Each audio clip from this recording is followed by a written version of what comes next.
everyone, and welcome to Twitch Tales episode 80. Where did we leave off in episode 79? Well, Apis has found themselves in the Feywild, in particular at the mansion abode of one of the Archfey members of the council who run the very Feywild that you're in. A very powerful being by the name of the Merry Gentleman. You had been invited here as a guest and brought a gift for them, a lovely, well-made jewellery box lined with iron that can be used to trap certain fey creatures. They seem to find it useful. You'd also spent a little time here learning how to fight. You have leveled up in Fighter, so you are now a Ranger Fighter multiclass. And you have been spending the last few hours in the library, reading through various books. One of the books you have read was called Soul Survivor, How I Survived a Year Without the Sun. And it was the detailed journal accounts of a gentleman who had found himself in the Shadowfell and without the sunlight, the Shadowfell is lacking in sunlight. Without the sunlight, it can drive one to madness, and so they found a wand that they can illuminate like a candle, but it needed recharging. And as there is no sun, it cannot recharge on a dawn, and so they needed to learn a ritual to the god of sun, Thelrios, and turn the candle into a sort of lighthouse of sorts, which is one of the places of worship of Thelrios. And by doing so, gather Thelrios' attention enough to ask them, please recharge this wand for me so that I may still worship you, and so on, blah blah blah. And they managed to recharge their items. This was particularly important for Apis because you have some rechargeable items down there in that corner. You can see that we have a lucky horseshoe. The lucky horseshoe is an item of my own creation just to help you out because you are a solo campaign essentially, and so solo campaigns can very easily snowball into a TPK if you're not careful. So I give you an item that allows you for a once per day reroll of an ability. You can use it for an ability score, an attack roll, a saving throw, all sorts of things. But you can only use it once a day, and it recharges on the dawn. So while you're here in the Feywild, where the sun doesn't cycle around the sky, there is no dawn, and so you have to be a little more creative in getting these abilities back. Also, down in the very corner, you can see some dice. You have a small wooden box full of bone dice that are divinatory in ability. You can ask them a question, a yes/no question, and they will give you a correct answer once per day. After the first time, you can still ask them another question, but there's a chance that they give you a randomized answer rather than the truthful one. And that chance increases with however many questions you've asked them during the day. It resets to 0 on a dawn. So again, you needed to learn how to recharge your abilities. So that's what we did last time. We learned how to recharge our abilities while we're here in the Feywild. We then went on to read a book about Horizon Walkers. Horizon Walkers is the type of ranger that we are, the subclass of ranger. It's a person that is born every so often into a generation that has natural magical abilities, kind of like a sorcerer, but specifically about teleportation and portaling magics. And so you were reading about them. You tried reading a thesis on them. It was very dry and you didn't get a lot of information from it, but you spent some time doing so. You've spent some time wandering the Merry Gentleman's abode as well, and in doing so you discovered that there was rumours of another of the Archfey, a woman called the Wild Woman, and she is coming to the Merry Gentleman's house for dinner tonight, and partly to meet you. And that's pretty much where we left off, with the dinner bell ringing, and you heading to dinner with the Wild Woman and the Merry Gentleman. We read about Fey etiquette. That's correct, Redial. Yes, I think we from memory we were ending exactly on the moment that you were reading a book about Fey etiquette. We're in the Feywild. Now what? Kind of a book. So let me head over to my World Anvil, and I will pull up my document on Fey etiquette. And I will read you some of the examples of things that you've learned from that book.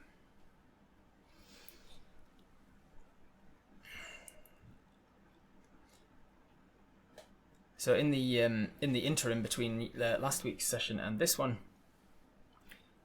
I asked people in the Twitch Tales Discord chat to suggest things for me as to like what sort of strange etiquette could there be in the Feywild, customs that would be foreign to a material planer, but is perfectly normal and expected here in the Feywild.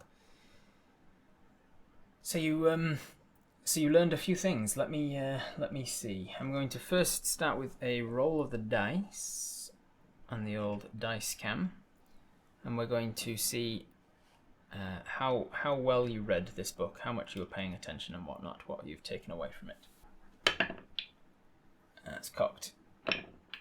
19. Oh, not bad, not bad. 19 plus your investigation is very good. That's a +3, so that's a 22 investigation. You're going to learn quite a lot from this this etiquette book.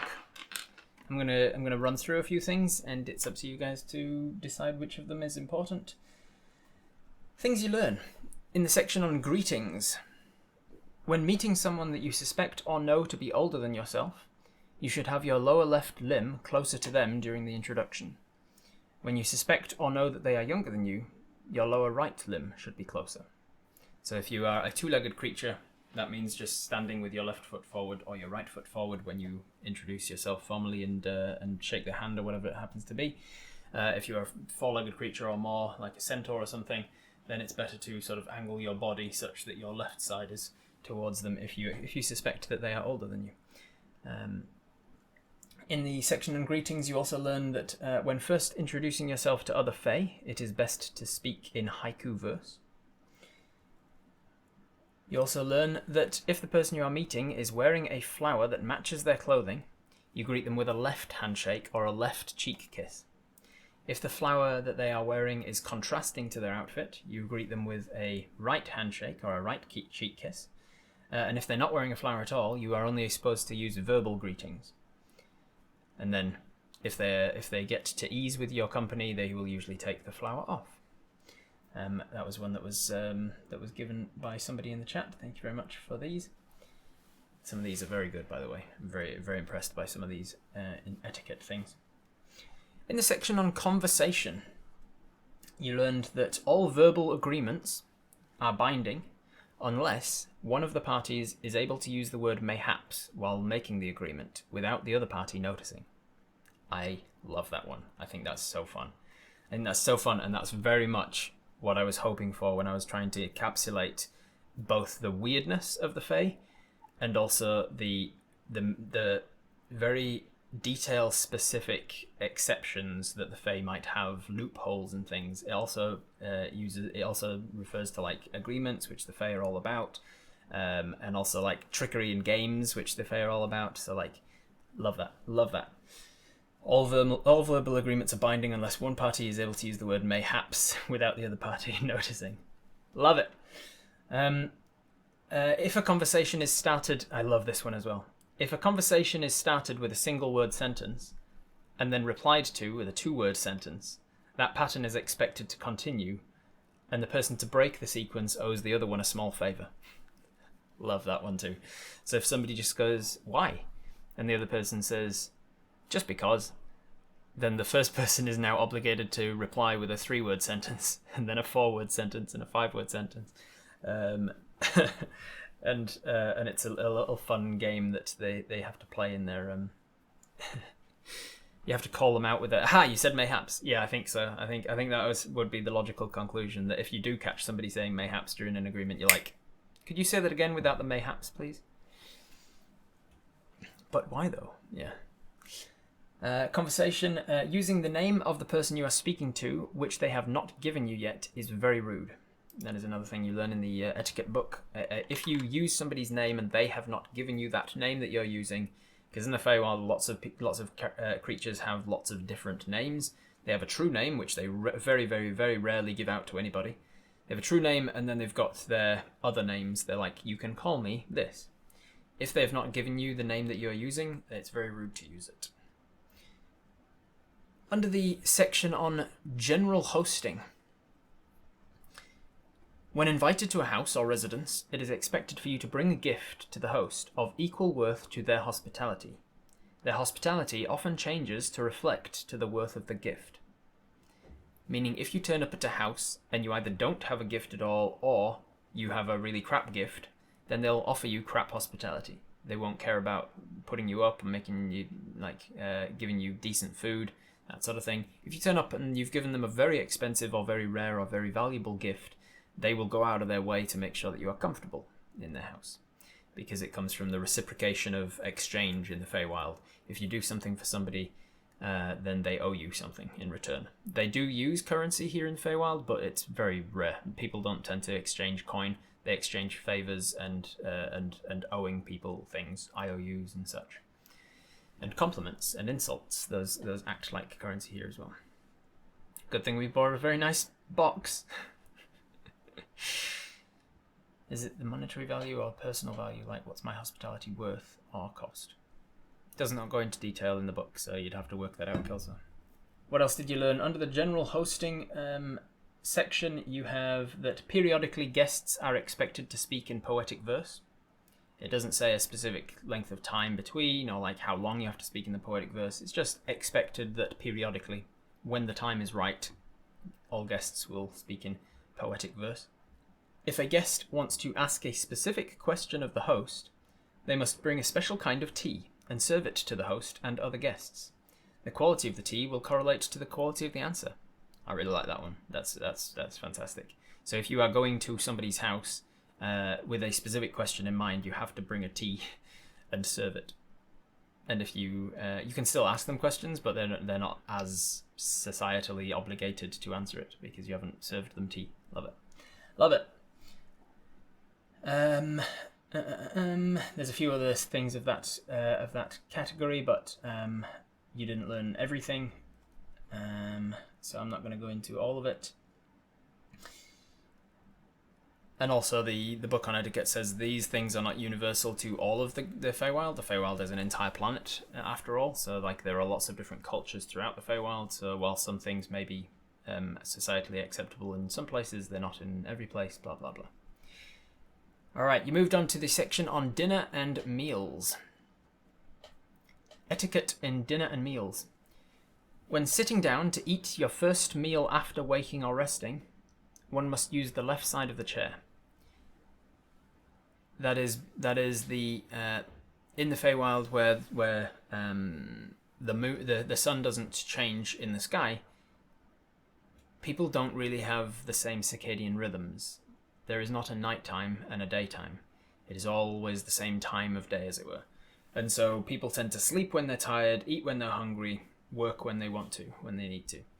And so not everybody is eating breakfast at the same time. Not everybody is going to dinner at the same time of day for the meal. And so some people might have woken and started eating a meal just now, where you're eating supper right before going to bed. So as a way of sort of demonstrating to people whereabouts in your personal cycle you are, in personal circadian rhythm, you will use the left-hand side of the chair to sit down and get up from what you would consider breakfast. Before starting a meal, you must place a morsel or dab of it under your chair. There is no reason given in the etiquette book as to why that is, but yes, you must place a morsel of the meal under your chair. If any salt is spilled on the floor, it must be counted by the person who spilled it before they leave the room, unless they also spill sugar on the same spot. Love that one. Love that one because it's got like the meticulous nature of like why one would need to count things, which kind of goes in with a lot of British folklore around fairies and things that think people and creatures that are obligated to count certain things or do obsessive things. It goes into that nature, but it also has an exception to the rule, which is always fun as well. Like, you must do this unless this other very specific thing happens, and blah blah blah. I love that kind of mercurial, whimsical nature of this etiquette. I love this one as well. If your cutlery scrapes a plate, you must tap the offending utensil to your nose before you can resume eating, and then you cannot wipe your nose for the rest of the meal. Love that. So crazy, and it feels very much like the Fae are just like having a laugh at you. If you, and it also kind of makes sense because the scraping, the sort of awful scraping sound that comes from cutlery scraping plate, would be discordant, and Feywild, where music has real power here, as you've learned with your panpipes. Music has real power in the Feywild, especially good music and harmonic music and beautiful music, melodic music. So discordant scratch of a plate is very offensive to sort of the Feywild disposition, and so to then have to go oops and then like do something silly to like counteract it, touch the utensil to your nose, and then you've got like a dab of mashed potato on your nose for the rest of the meal or whatever. Very fun. Everyone is expected to make a toast towards the host at some point during the meal. One person per course. Each course has a corresponding compliment that is expected. The order of the toasts follows the distance that guests travelled to get there. I love that end part in particular, that the order in which you have to toast has just like this random, like who's travelled the furthest, in which case they have to go first with the toast. Anybody who lives with the host for the meal has to go last with the toasting. Also, in this book of etiquette, it does not specify what the compliments are, just that each course has a corresponding compliment. So it says, for example, one may have to compliment their appearance, or compliment their hosting, or compliment their mind, or compliment their food, and you have to compliment a particular thing per course, and it does not specify which is which in this book. I think that might be all the things you learned. You also learned that if it's a meal for an even number of guests, the host must change outfits after every course. It starts going into detail about what happens after that. The guests are expected to compliment the new outfit or criticize the new outfit. They're allowed to do either. And it starts going into detail about that when the bing bing bing bell rings and you're like, oh god, here we go, and you slam the book shut and get up to go down to dinner. So Apis, that's where we left off last time, with you getting up to go to dinner. And because you have mentioned that you wanted to do this a few times, and I keep forgetting to actually do it. On your way out of the library, you shot a glance across to the shelf that contains the Merry Gentleman's personal selection of most important books. A few people have wanted to have a glance at what book titles they had, and I said that I would, and then keep forgetting. On your way out of the library, let's have a little look. You're moving pretty fast out of this library to have a look at some of the books. So I'm just going to roll you a d4 and see how many. A d4 plus 1, and I'll give you that many titles. Diddle-diddle-dee. That's 3. Cool. So 4 total titles. 4 from this list. How many on this list? 2, 4, 6. 2, 4, 6, 8, 10, 12, 13. God damn it. Oh, I do have a d14 sitting in front of me, so let's roll that. That's going to be a 5, so 1, 2, 3, 4, 5. Interesting that this is the first one.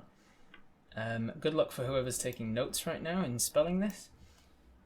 Isgrither Sanctaidd, and it does not have a title. It does not have an author. Isgrither Sanctaidd.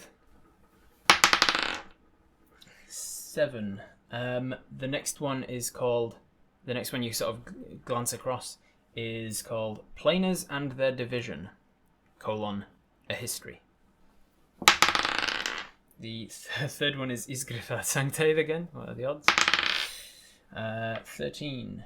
Oh, interesting. I like this one. You also grab a glance at one called Peaceforged, a treatise on sentient automatons outside of the military. And then the last one that you managed to catch the title of before you leave. Interesting. The one that grabs your eye is called Whitecraft, the Riviera and How They Gained Power. So there are other books. There's about another 2 dozen on this shelf, give or take, and there are some of them that do have titles. But those in particular catch your eye, and you can do with that what you will. You head down through the corridors towards the main grand staircase, and as you go, you can see that the servants of this mansion are all dressed up very well now. They're all in their finest gear, some of which is still like leaves and bark and things, but like looks like they've put on their finest leaves, their formal leaves, the leaves that have not wilted at all, and the leaves that are not contrasting, complementing colours, autumnal leaves and things perhaps. And they're sort of lining the hall, various sizes, pixies, brownies, sprites, dryads, fauns, satyrs. They're all around the halls of this building as you're walking.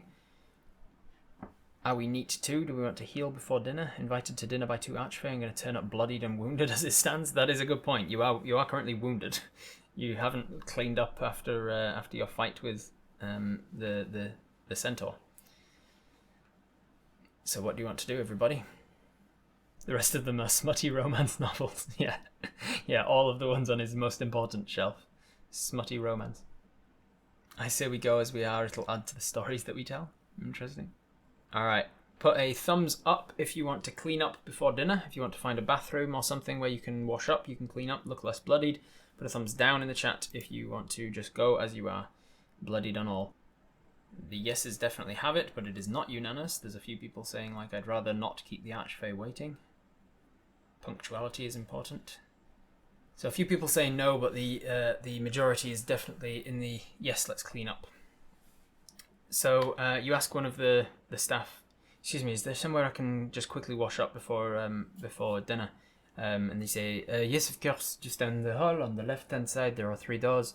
The second one is the place that you're looking for, and you head down there. You follow the directions. You find a washroom with plumbing. It's very rare for you to find plumbing in this world, but hey, if anybody can have it, an Archfey certainly can. So you fill up a basin with this magic water creation machine. What is this thing? Oh, cool! and you clean up yourself. I'm going to say that you can. You'll remain on the hit points that you're at, but the bloodied condition will be you'll be. In fact, you know what? I'll be generous and I'll say what's half of that. It's half of 74 is 37. So I'm going to give you 6 hit points back. You take a very quick rest to heal yourself up. Let's just say that the magic the water you're using is magically healing in its qualities once per day, and so you heal up back to not quite wounded anymore, just so we can get around the whole wounded situation. Healing waters in his bathroom, yeah. I'm going to just roll a d10. I'm going to roll 2d8. Oh, 16 minutes. That could, yeah, it's possible. I'm going to roll 2d8 to see how long you spend cleaning yourself up and how late you are to dinner. A 7 and a 5 makes 12. You take 12 minutes to clean yourself up properly. It takes a little longer than you expect because you're not sure how plumbing works. The lathering up the soap seems to turn you different colours. Your skin starts to stain, and you realise that some of these soaps are prank soaps because Merry Gentleman is an Archfey and all of his staff are fey creatures, and fey creatures like to do their pranky stuffs, and so it's taking you a little longer than you expect because you're using prank soaps that are turning your skin different colours, and eventually, oh god damn it, you start to scrub those off.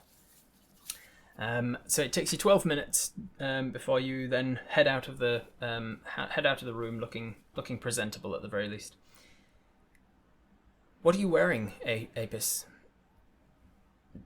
Don't mean that to sound dirty. I just wish to know, are you wearing your leather armour? Or did you take that off during that 12 minutes? At least everyone knows we wash after the bathroom, yeah. Armour? You are wearing your armour? Put your thumbs up if you are wearing your leather armour, and put your thumbs down if you are not wearing your armour. It still looks presentable. It does look presentable. It's relatively new, this armour. You got it made earlier in the campaign. Alright. definitely far from a majority. Far from a unanimous decision. There's a lot of dissent, but the yeses definitely have it. So yes, you decide. Apis thinks about taking their armor off, debates it a second or two, thinks back to the Fey book on etiquette, and is like, I'm not sure whether it's right for me to. Yeah, it's fine. I'll wear it anyway. I'd rather be ready for a fight, given the nature of Archfey and the fact that they might do something at a moment's notice. I'd rather keep it on, you say. And so you set off down the stairs. You see a creature that, Apis, you have read about a few times. At the bottom of the stairs, you see a beautiful, almost mermaid-like woman. Only her tails, her fish tails, seem to be split down the centre, almost like legs. And she's using them standing upright on legs, and it doesn't seem to be uncomfortable for her. She's beautiful, and she's got this long hair, and she's wearing these sort of natural fibres. And instantly, you're almost instantly charmed by her. And she gestures to you and says, "The dining room is this way." And she starts to hold her hand out in the direction you are to walk, and then she walks ahead of you, sort of leading the way to the dining room. She doesn't seem impatient or perturbed by the time that it's taken you to get ready. And as she walks, she is incredibly alluring in the way that she sort of sways and moves rhythmically as she walks.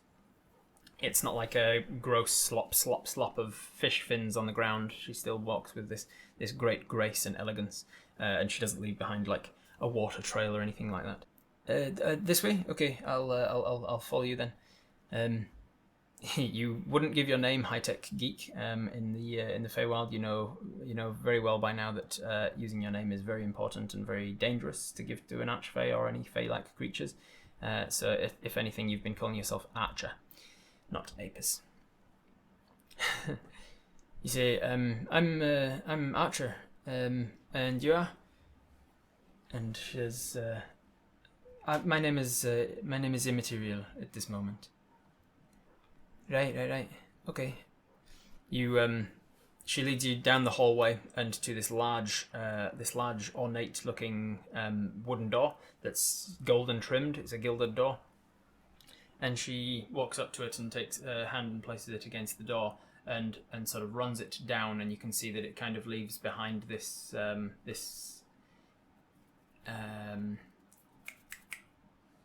words are failing me today. There's a nature to certain things, like a bioluminescence almost. As she traces her fingers down the door, it leaves behind this sort of almost like a bioluminescent appearance to the wood of the door where she's touched it. It's got like a almost luminescent sheen to it. And the sheen seems to form itself into a handle, a shimmering sort of a handle.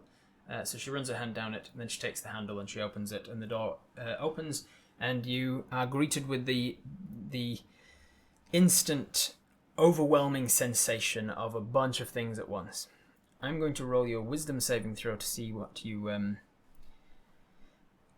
can overcome and see what you can take in this moment. Apis, wisdom saving throw. That is cocked. That was a 3 or a 17, so that is a nat 20. All right. Nice. Ready for this? You are ready for your mind to be blown by an extravagant experience. So you are preparing yourself. You're steeling yourself for what you might see on the other side of this door in this dining hall. You manage to smash it with a nat 20 plus 2 for your wisdom save. And although your mind is assaulted by all of these different sensations all at once, you don't find yourself overwhelmed by it. The things you experience are probably in the audio that you experience them. Immediately as soon as the door opens, you hear music that was not audible from outside of this room before the door was opened. It seemed like somewhat magically it like 100% soundproofed the room. So as soon as the door opens, there is music playing. It sounds like it is a huge band, like almost like not quite orchestra, but definitely more than like a 4-piece band.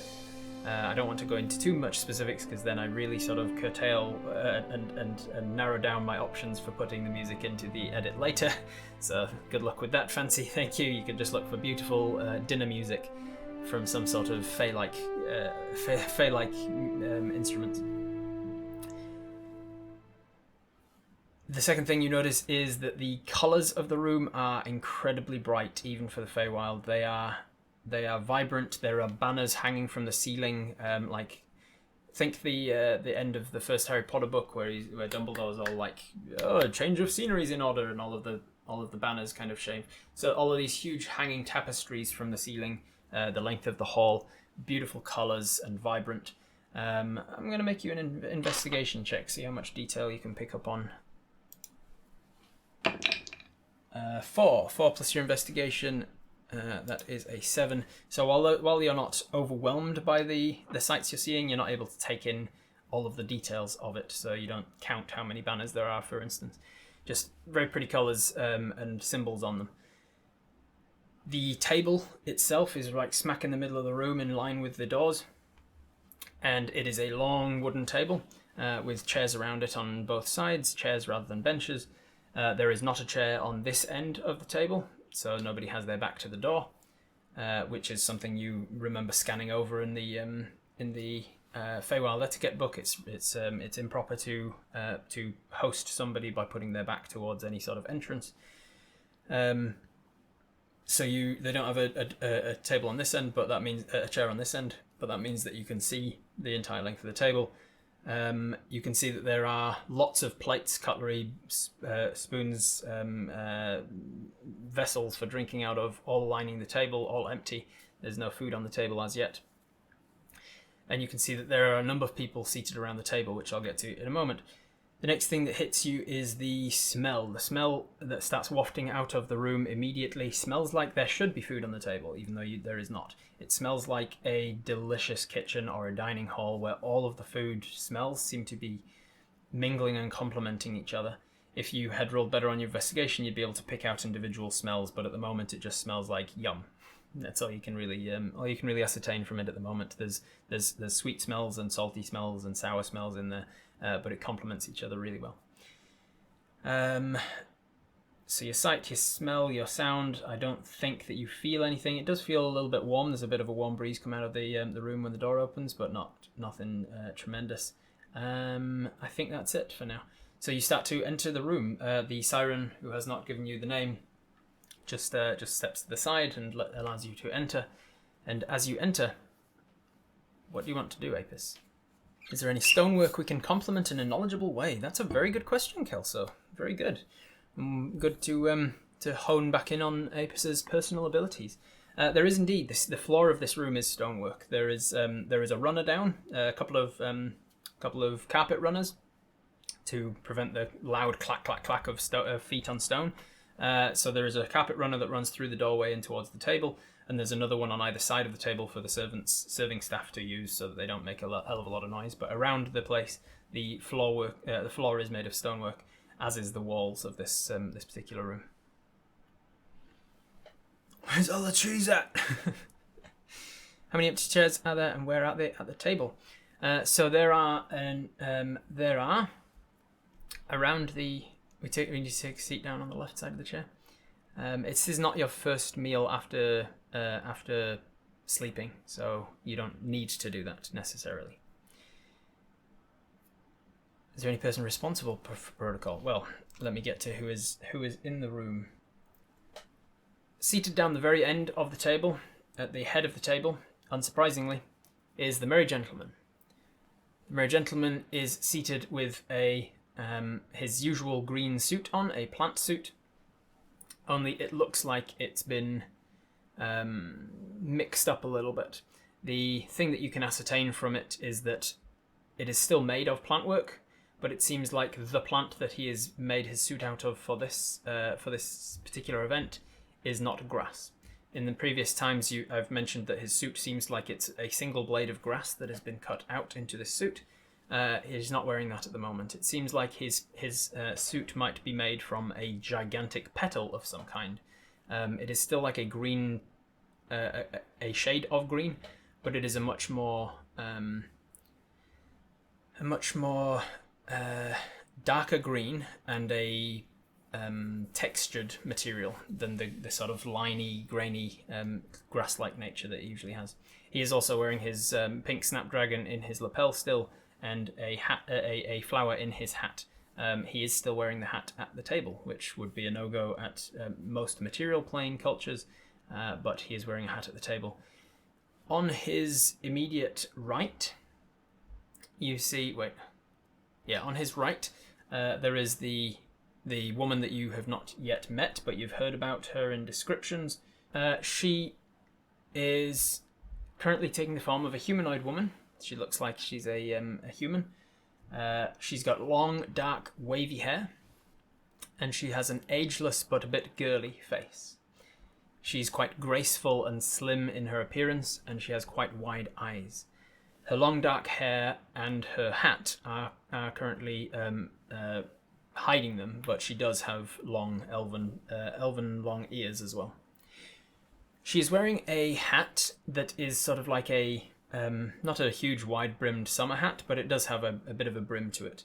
It has a brim on it, and it has like a kind of like an ascot hat, the sort of fancy hats that people wear to go to horse races and things. It's kind of like one of those.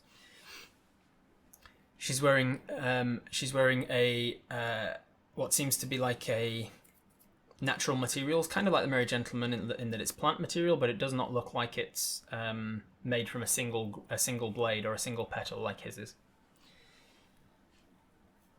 Next to her is an empty seat. Across from her is a non-seat essentially, because across from her, sort of kneeling down on their front legs, is Rikash, a centaur with rippling pectorals and beautiful Adonis-like body, muscles upon muscles upon muscles in a very athletic way rather than a bodybuilder way.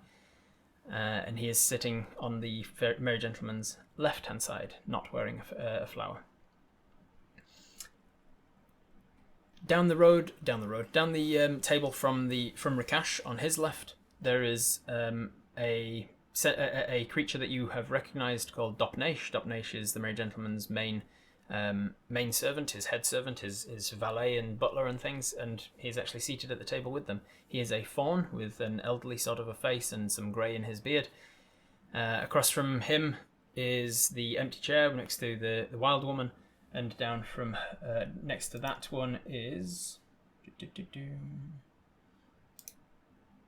Next to that one is a dryad.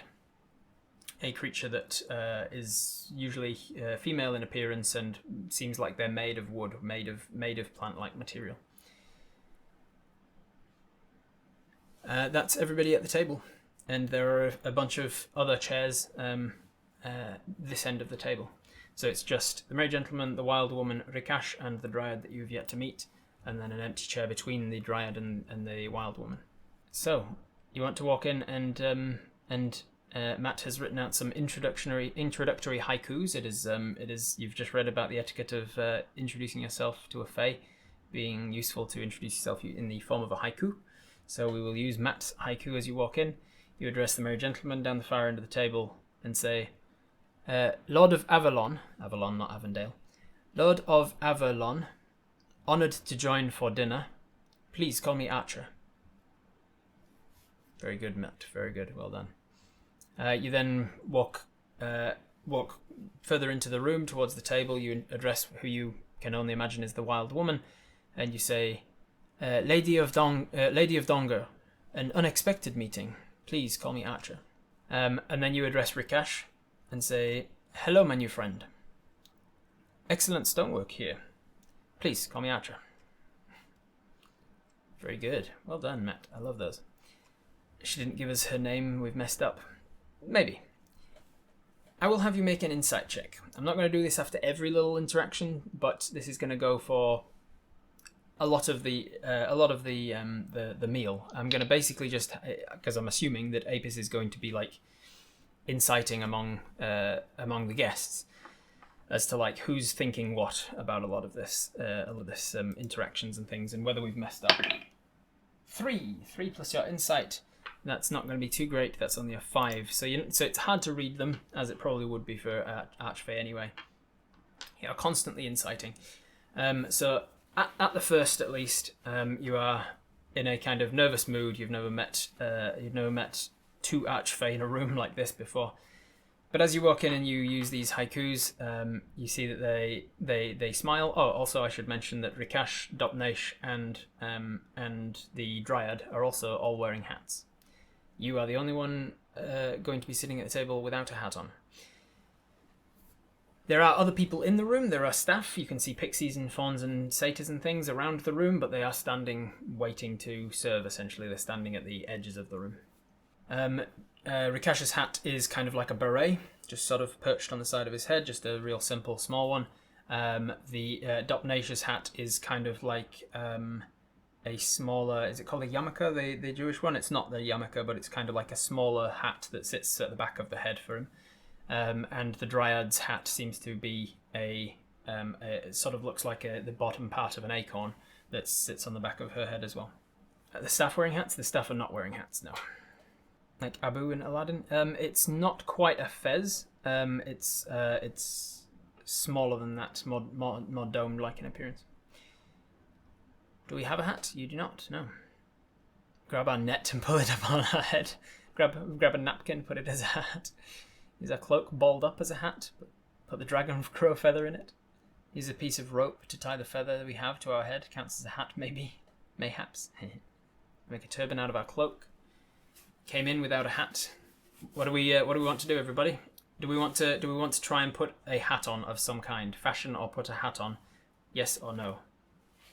We have not been told that we need a hat. You have just inferred from the fact that the 5 people at the table have hats. Just tough it out. Put a feather in our ear or nothing. The hood is edgy and cool. Put the giant boar tusk on our head. Interesting. All right. Let's put it to a poll. Because it's not an obvious one. The no's definitely seem to have it, but there's quite a lot of yeses in there. Fashion some sort of headwear, I'll put, because that accounts for the feather in the ear as well. Fashion some sort of headwear, yes or no? So if you want to put a feather in the ear, or a cloak on the head, or a horseshoe on the head, or anything like that, you need to vote yes to this question. Otherwise, if you don't want to do anything at all, you just want to sit down, then vote no. It might be more of a slight to put it on afterwards. Might be. Assumed all our gear would be in our room. I'm assuming that most of your gear is set down in your room somewhere, but I'll allow you to have one thing that you can try and fashion into a hat if you need it for whatever reason, just to move the story along. You could always just ask as well, do I need a hat? Are we required to cover our head? So you walk in, you address them with a haiku each, and 68% of Apis goes, oh god, they were in a hat. No, I don't need one. And we vote no on wearing a hat or fashioning a headpiece in any way. And so you don't make a thing of it, and you just walk in. The next question is, where are you going to sit? There is an empty chair between the Dryad and the Wild Woman, and then there are empty chairs on the other side of the Dryad and the other side of Dopnesh. Ask where to sit, don't want to assume. Ask. A bunch of people just saying ask. So you'll say, Lord of Avalon, where am I to sit? Before he can respond, the woman turns to the merry gentleman and says, make it sit next to me. And the merry gentleman, about to respond to you, holds up a finger and turns to the wild woman and says, in the language of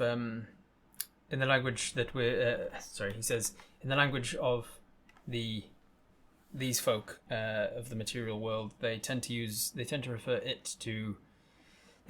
to it as objects or creatures. The sentient ones prefer he, she, or they. This particular one refers to themselves as they. And she goes, make them sit next to me. Just without like acknowledging that she made a mistake at all, just changes the word and says it again in the same intonation. And then the very gentleman still just kind of like changes the finger to a hand now to be like, okay, give me a second here, and says, Apis is a guest in my house, and I do not make them do anything.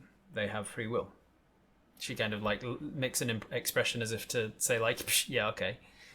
And the merry gentleman gives an expression that you don't quite read, and then says, I can ask them to sit next to you, but it's really up to them. Apis, I would be honoured if you would sit at this seat here, and gestures to the seat next to the wild woman. There is no seat next to Rikash High-Tech. On Rikash's right is the merry gentleman, on their left is Dopnesh. Thumbs up if you want to sit next to the wild woman, thumbs down if you do not. Alright, so you say, it would be my pleasure to honour your request. And you walk down, grab the chair and move it to another spot. That would be very Fey trickery kind of thing, to be like, I will sit here on this chair, and then move it to the other side of somebody. That would be very funny. You go and sit down. The yeses had it though, so a lot of people said that they want to sit there. They would rather sit there. So you head down. You walk down the runner, the carpet runner, and take a seat on the chair next to the wild woman. The wild woman looks at you just with wide eyes the whole time. As you sit down. As you sit down, you see that she is about the same height as you, seated, because a lot of your height is missing in your dwarven legs, but your torso is relatively large, and she does not take a huge stature, like a huge towering kind of a form when she's in this form. As all Archfey, she's most likely going to be capable of shape-shifting, but she chooses this form, obviously. And so she's sitting at relatively eye level when you're seated next to her. This part of Apis is feeling unnerved by being stared at like this. Awkwardly twirl a dragon crow feather in our lap and ask if we need some kind of headwear.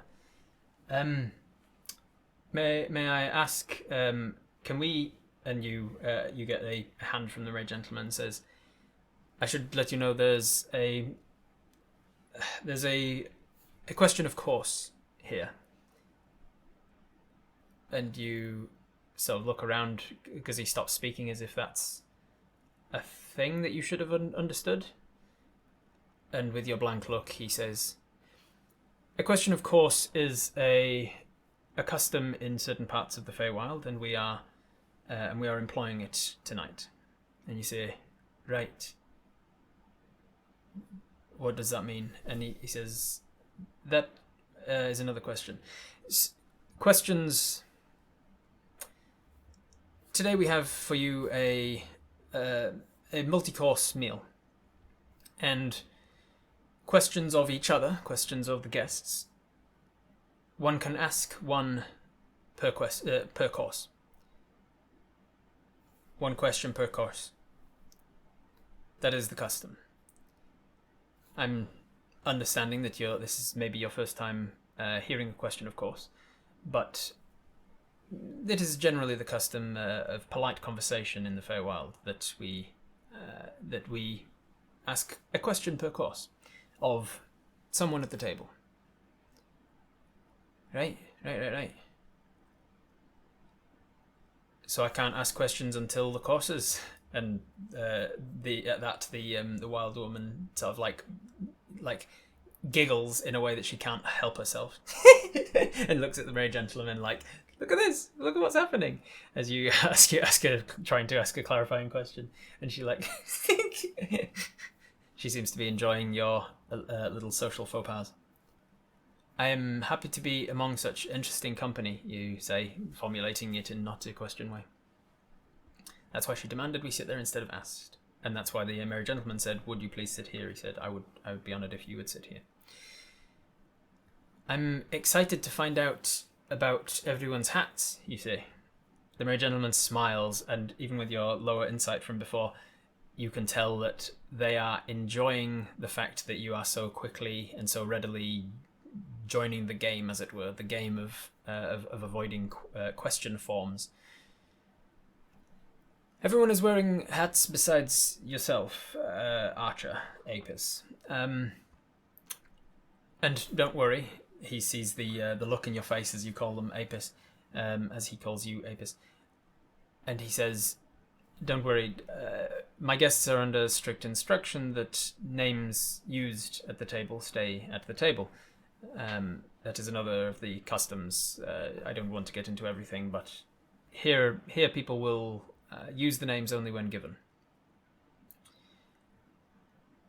And yes, you did tell him your name a long time ago, Flask. A long time ago. Here, the everyone was wearing a hat besides you. That is normally a bit of a faux pas, I would say. And the wild woman giggles again. It is understood that you were not told that, however, so I did pre-warn our guests that you may come without headwear. Very well. Shall we? He says, pointedly asking a question. Shall we? And everybody looks to him to see who he's addressing with his first question and realizes it's kind of just to the table. Rikash nods his head, Dopnesh nods his head, the Dryad nods her head, and the wild woman says, I'm excited to see what you've put on for us, Ordval. Well then. Thank God it's a two-word question. Yes, it was a two-word question, not a one-word question. The married gentleman holds up his hand and gives like a little wave, and walking forwards simultaneously, all of the different wait staff walk forwards, and they place a menu in front of you. Today we have a set course for you. If you'd like to peruse the menu to know what you're expecting, you may do so. And if you guys would like to peruse the menu,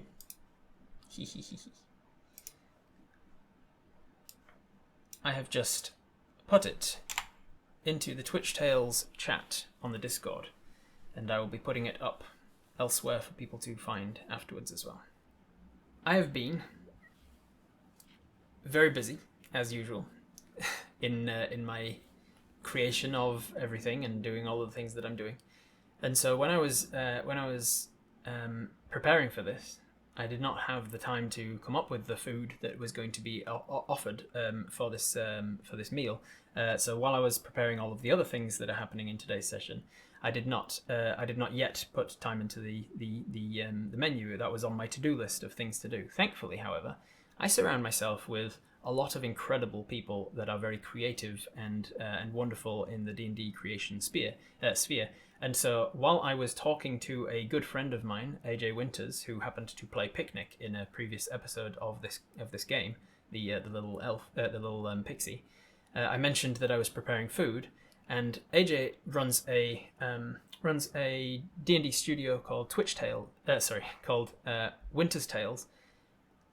And if you have not seen the Chronicles of Aelwyn, a series that they run from that studio, there's quite often food comes up, and it's amazing. So I happened to mention to her that I really love the way that she does food, and she was like, "I'll create you a menu for the course for the dinner." And I was like, "That's incredibly generous of you." And so I used Winter's Tales' incredibly creative mind, and we have a menu. So you can peruse it in the Twitch Tales chat in my Discord server right now, or I can read it to you. The menu starts with hors d'oeuvres. Pan-seared coral and peppercorn potatoes, collected from the outer cliffs and laced with spun duck fat yarn. The next course will be soup. Miriam milk. Lavender soup, milk mangoes, and hints of citrus. The next course is an appetizer called Return to the Rock. As life comes full circle from rock to being and back again, we too shall partake with a petrified pseudo-snail and frosted gold. The next course is the salad course, called The Journey from Dusk Until Dawn. A sampler of the fresh produce from each region, providing an experience of the Feywild. The next course is a fish course, a slice of the silverfin, served atop a variety of freshly drained berries and local fruits. The next course is a main course, spit-roasted venison and barrelberry. The largest barrelberry of the area meets its smallest hunter in a dish of extravagant flavour. The next course is a palate cleanser, called the Serotonin Serum, oscirum. Squeezed from a willing frost drake lizard, this palate cleanser will purse your lips and bite back. The dessert course is called Dancing Meringue Meringue. This coiled meringue fern is hiding its meringue below. Only those who have rhythm can partake in the sweetness. The next one is, and I looked up how to pronounce this, mignardise. Mignardise nuts. A mignardise, of course, is the forest floor, a ruby red drop laid on a bed of enriched earthen folly that tastes of chocolate chunks and fresh apple bites. And the final course is a liqueur course, called buttered maple, the last lick of sweet and salty to round out the meal. So, as you are presented the menu and have a look at it, Apis, do you have any questions? Do you have any statements? Do you have anything you wish to say about the course or the menu that is offered to you? Is it vegan? It is not vegan, but Apis is not vegan. Fun fact, almost all the material plane conversations are made up of people asking and answering questions.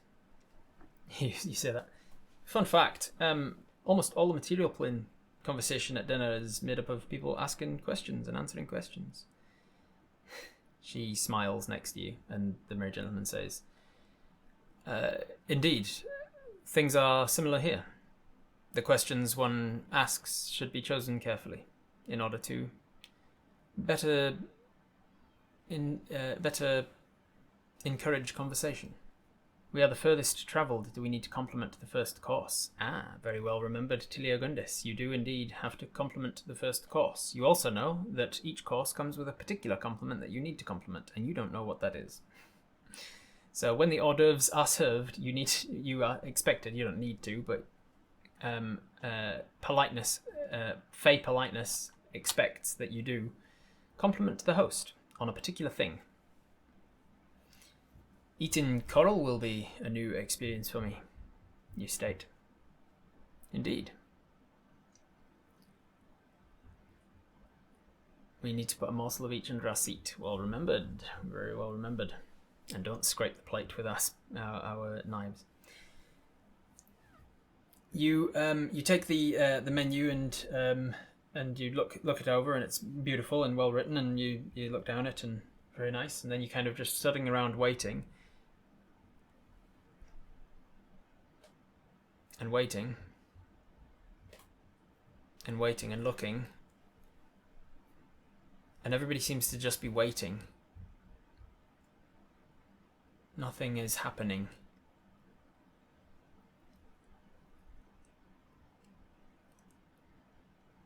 Tell me what tell me what compliment is... No, that's a question. Tell me what compliment is expected of me from the first course. The merry gentleman smiles and says, "Ah, you've been reading up. You've been in my library." Of course. The compliment from the hors d'oeuvre course is the decor of the room. Very well. Go back to an uncomfortable silence at the table where nobody's doing or saying anything, and the servants aren't moving.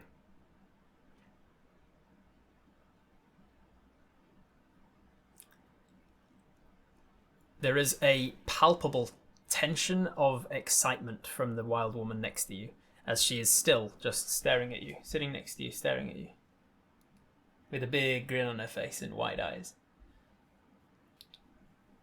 And it looks like she is having the biggest, most fun time watching you for some reason.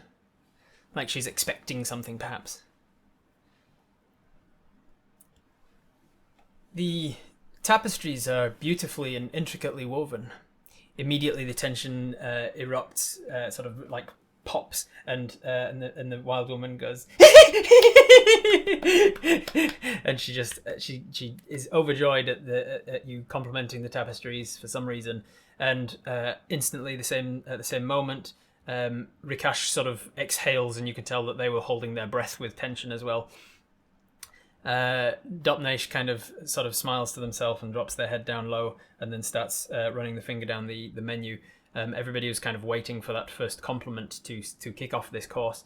And as the merry gentleman accepts the compliment, thank you. It's I had them made a few years ago because of blah blah. It gives you some sort of reply to it that you don't hear because your tension in your head has suddenly been released, and you're like, okay, that was what they were waiting for. You see food starting to appear on plates in front of the people, and you don't know how it got there. You look around, being the only one with it left, and the dryad sort of leans over to you and just takes your hand without your consent or anything, just grabs you by the hand and runs your finger down the menu, and as it gets to hors d'oeuvre, just kind of presses your finger into it. Doesn't say a word, just presses your finger into the hors d'oeuvres. The hors d'oeuvre lights up on the menu and then disappears from the menu, and you move your menu aside and look for the first time at the setting in front of you. You see that there is a tiny plate, and there are lots of knives and forks on either side of it, and spoons to the side of it as well. There are 3 different glasses in front of you of different shapes and sizes, different forks of different shapes and sizes as well, and they are not in like height order, in length order or anything like that. They're kind of different prongs, different shapes and sizes, different numbers. There's some that look like a four-prong fork, but with like one of the prongs missing, so there's just like a gap and things. It's complicated, and you've never seen as many cutlery as you have. But appearing in front of you is the first course, the hors d'oeuvre, the pan-seared coral and peppercorn potatoes. You see sat atop brightly coloured pan-seared coral that tastes like sharp horseradish when you eat it. Atop that sharp horseradish is a duck fat that has been spun into a cotton candy-like thread, and it kind of hovers over some miniature red potatoes. The miniature red potatoes reminds you of fish eggs, which you have tasted once or twice before. Alright, so, Apis, you are starting the first course. What do you wish to do? Put a piece of it under your chair. Wonderful. You see everybody else doing a similar thing. They take a finger, just dab it into the potatoes, take just a morsel of it, and just drop it onto the floor or wipe it in the bottom of the chair that they're sitting on. I really hate to clean the underchairs. Ooh. Maybe they never do. Maybe they never clean them, or maybe they clean themselves or something. Watch how the others are eating and the cutlery they're using. All right, good question. All right, so good point. Let's roll you a perception check to see if you can recognize 9. Not bad. 9 plus your perception of 5, I believe it is. You're level 7, so yeah, perception of 5 takes you to a 14. With a 14 perception, you think to quickly look across to the person who hasn't picked up their cutlery yet, and that's the wild woman waiting and watching you. As she looks down at her own food, you see which forks she picks up, which cutlery she picks up.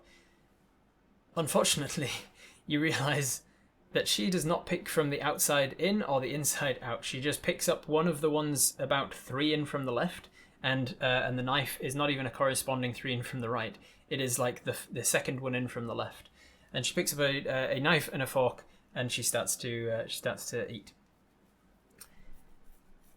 You, having rolled well enough to have witnessed which one she picked up before she picked them up, you do the same. You pick up the same cutlery, and you also notice that the dryad on the other side of you had picked up the same cutlery. So it does seem like there are certain cutlery for certain courses, and she is side-eyeing with wide eyes the enjoyment of watching to see which cutlery you pick up. You pick up the same knife and fork, however, and you see this like almost fleeting disappointment in her eyes. But that disappointment very quickly becomes intrigue and interest as her eyes follow you up the hand and to your eyes and meet yours, and then sort of side smirks, and then starts to eat. As you taste the meal, you see that your fork goes down to the coral, And you notice that as your fork approaches the sort of cotton candy duck fat that's been spun into cotton candy, it melts, and it melts over the potatoes below it. That surprises you, but you take your knife and you, very careful not to scrape, you take a little bit onto the fork and you eat it. It hits you with a very sharp horseradishy kind of taste from the small amounts of the coral that were on the fork. And then the potatoes give you a very salty surprise inside the mouth. It layers the tongue. It's a very small piece, obviously, with such a many-course meal. You're going to be expecting only small amounts. Just wink at her.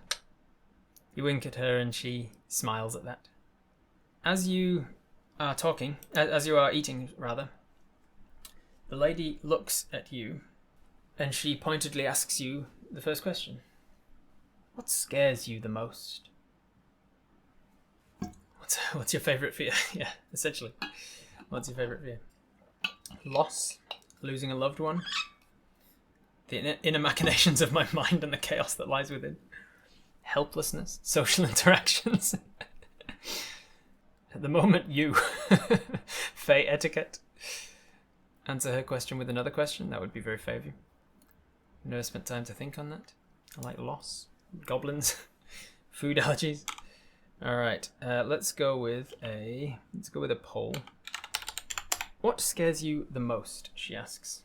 Is it loss, helplessness, social interaction, not answering correctly, or answer with some kind of a question of your own?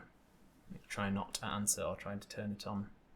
Try to turn it on them. Remember to think as Apis. Yes, good reminder, fella. You are playing a character. It's not how you would answer, it's how Apis would answer. Try and think how Apis would answer and answer the question.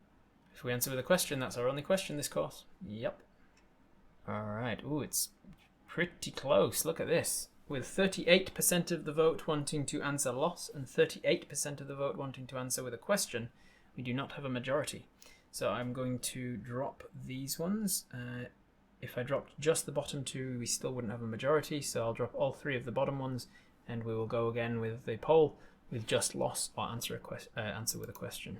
With 67% of the vote deciding, Apis, you look back at the wild woman and say, loss. Losing a loved one. Losing things that you care about. And the wild woman turns back to the merry gentleman and says something in a language that you don't understand. It does sound vaguely Sylvan.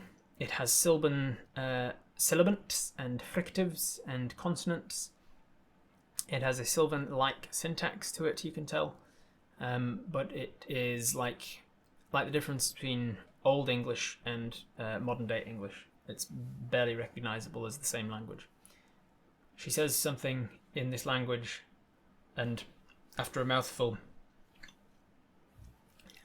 he says to her in Sylvan, the language that you do speak, I told you, Kyries, we must speak the languages of those present when dining. And she scoffs and says, in Sylvan, she turns to Sylvan and says, you really want she doesn't say it as a question. She says, you want everyone to know what everything that we're saying.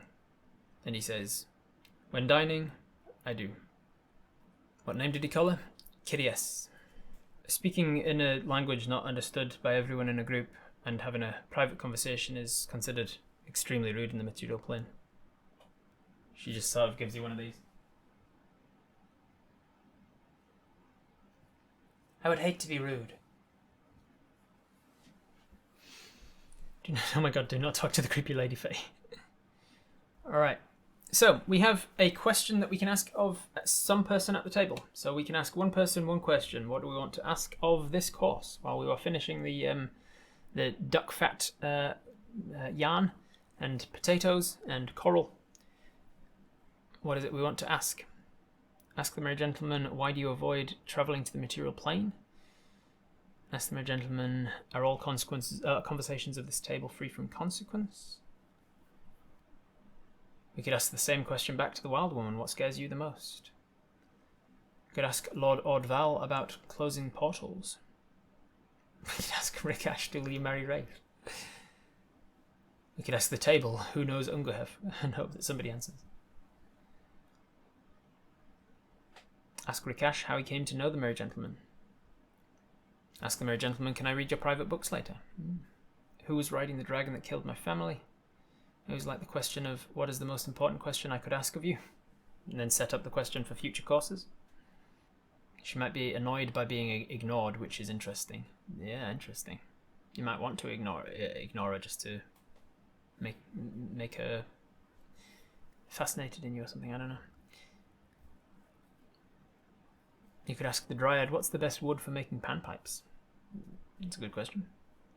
Alright, what I'm going to do is I'm going to put it to a poll first.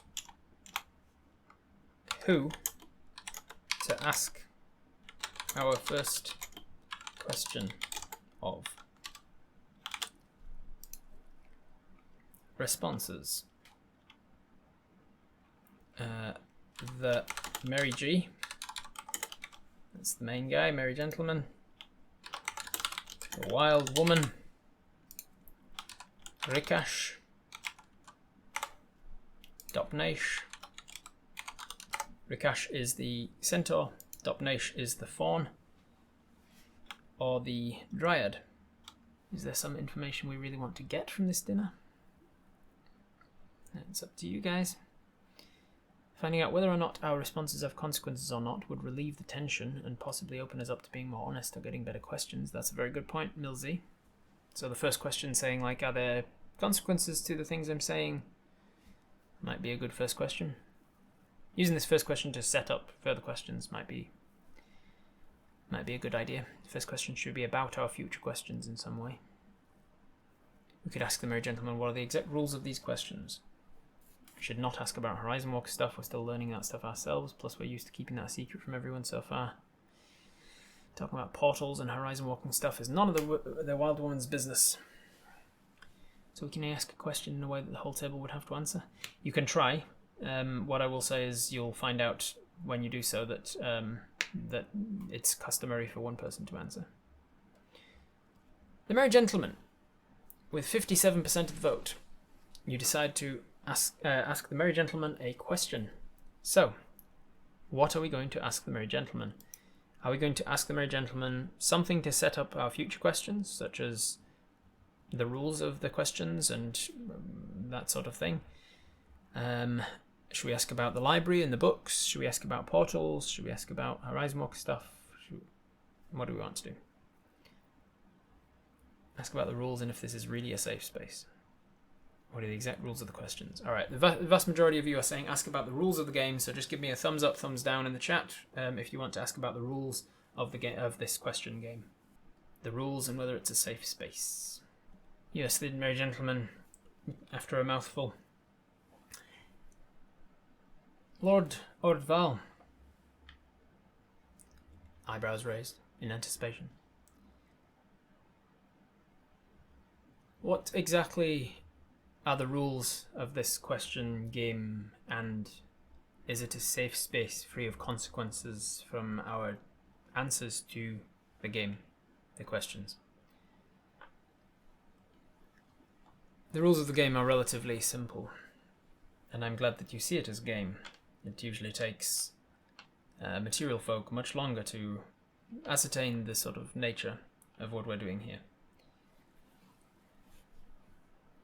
You may ask one person at the table one question per course. That person is expected, though not bound, to give you a truthful answer, an honest answer. You may, as with all conversation, withhold as much or as little information as you wish, but it is considered impolite to do so. It is also considered impolite to ask a question of somebody, the answer to which you suspect would be uncomfortable for them to divulge.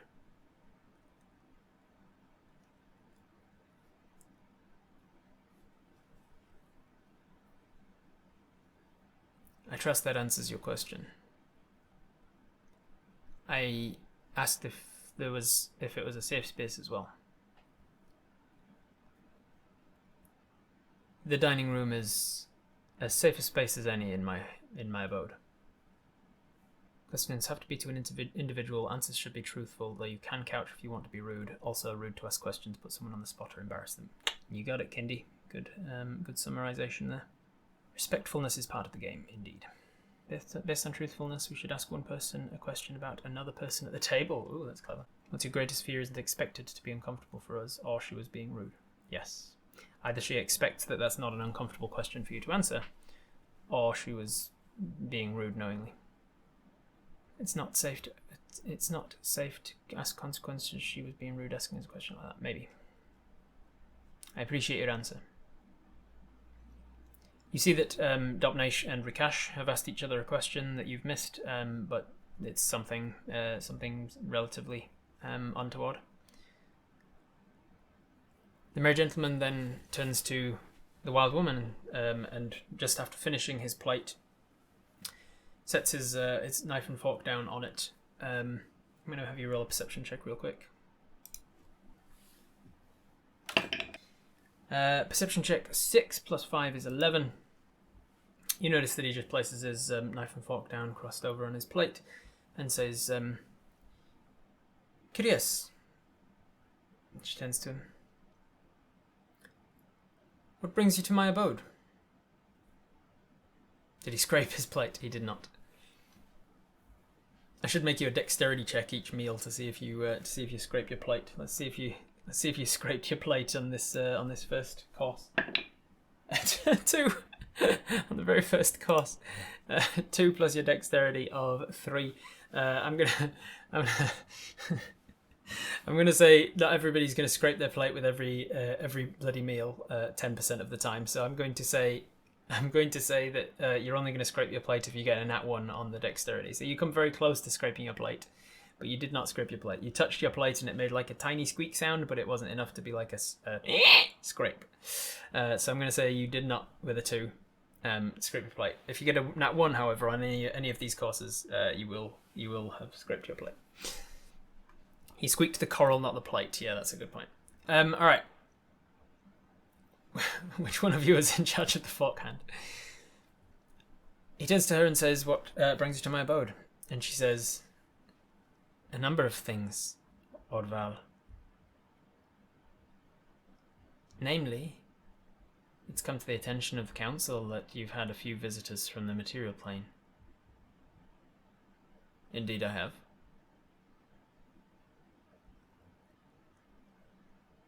"It's also come to the attention of the council that you manipulated the bias to return them home." I'm going to give you an insight check here.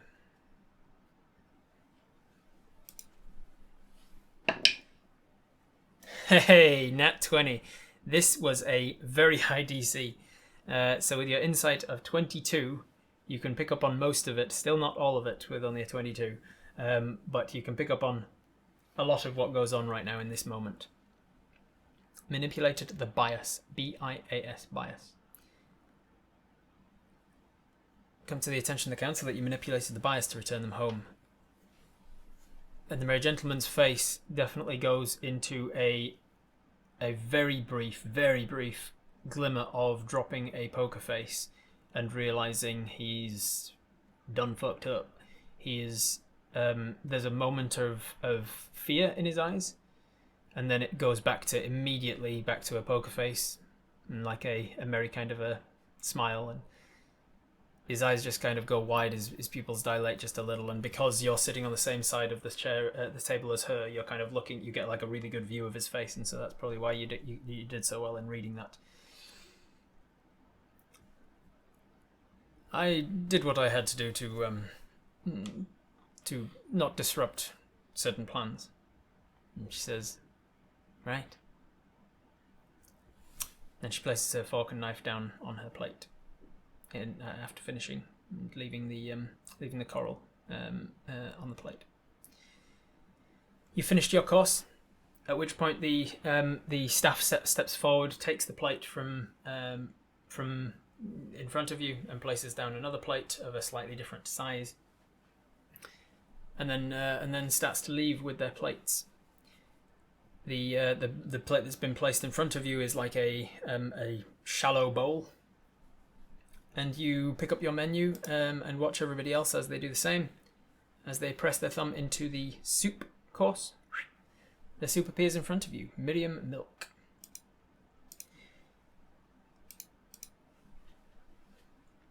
With a knife and fork crossed, they were, yes. Let's pay attention to which cutlery they're using again. You do so, yes. You pick up the same cutlery as she does as the soup appears in front of you. It is a soft lavender soup, coloured a soft lavender colour, and it is bubbling with smoke as it appears in the bowl. It's bubbling with smoke across the surface of the soup, and it's got a very creamy kind of consistency to it.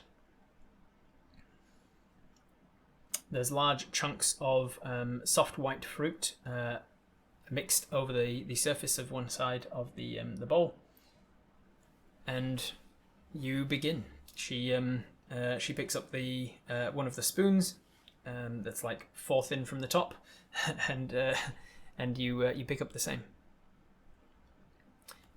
Dab your little finger into the soup and wipe it under the chair. You can see that see that everybody does a similar. Actually, no. I believe. Let me just double check the etiquette thing. I think it is just for the first course when you sit down to eat a meal. Let me just double check. Oh, no compliment from someone. Thank you, Amber. Yes, I forgot that. That was just an oversight on my part. Give me a second to fix that up. Dinner and meal. Before starting a meal, you must place a morsel or dab of it under your chair. This whole several course meal counts as one meal, so it's just the first course that you dab a little dab of. You dip your finger in it and wipe it under the chair, and then look around and see that nobody's done the same, and then you're like, oops, and you see that she looks out the side of her eye and smiles. She seems to have enjoyed your screwing up of the traditions. Before the soup is brought out, though, I just was reminded in chat, somebody must compliment. The person who comes from the furthest away is the wild woman herself. And the second course, the soup course, is intended to be not the decor of the room, but the hosting location. Before the soup is pressed on the meal, she turns to the host, the merry gentleman, and she says, Oddvar, your mansion is as lovely as ever. It seems like your staff have been hard at work, making sure that it's maintained to great effect in your absences. There's a moment of pause, and he says, "Thank you. I have to travel a lot for my work, of course, as we all do, and I think they do a great job of maintaining it." It's calling out Merry Gentleman for being away, yes. Recent absences, yes. She's backhanding complimenting him, it seems that way anyway. But he takes it. He takes it as a compliment, and the soup is ordered. And then it bubbles in with the lavender colour. I will have you roll a perception check. Boop. 6 plus your perception of 11. Let me just double check something actually. Merry Gentleman, Wild Woman, Rikash, Dotnesh, Dryad, and you. Yeah, even number. So you look across as the soup is conjured, and you realise, oh, his suit has changed shape and colour. He's no longer wearing that dark green kind of petal-like textured outfit. It is now more of a viney kind of a look. It's still green plant suit, very much similar to what he was wearing, but it looks like it's been made out of a jungle vine rather than grass or a petal. You double take a little, and then nobody seems to have mentioned it yet, so you pick up the same soup spoon that you saw the wild woman get, and you dip it into your soup. No sooner do you begin to bring the soup spoon to your lips, then the wild woman turns to you and says, "How and when do you imagine you will die?"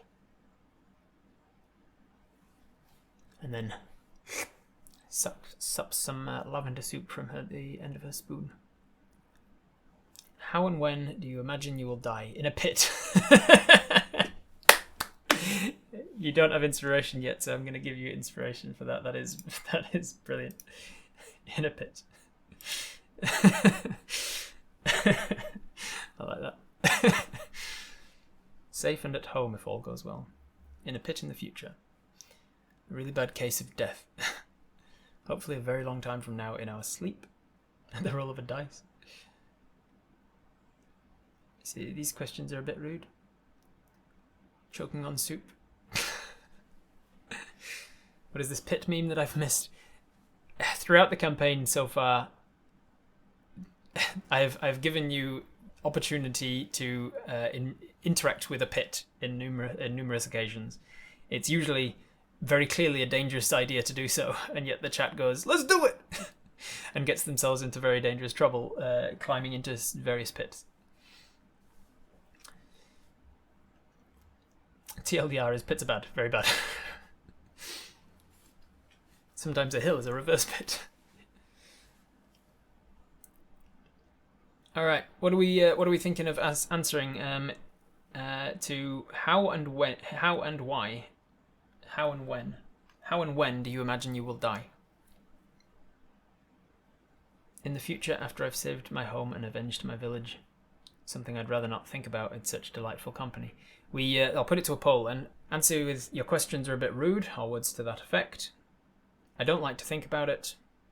In a pit. In battle. Or in my sleep. Or in my old age. She's not breaking any rules. She's not breaking any rules. She's asking questions of one person.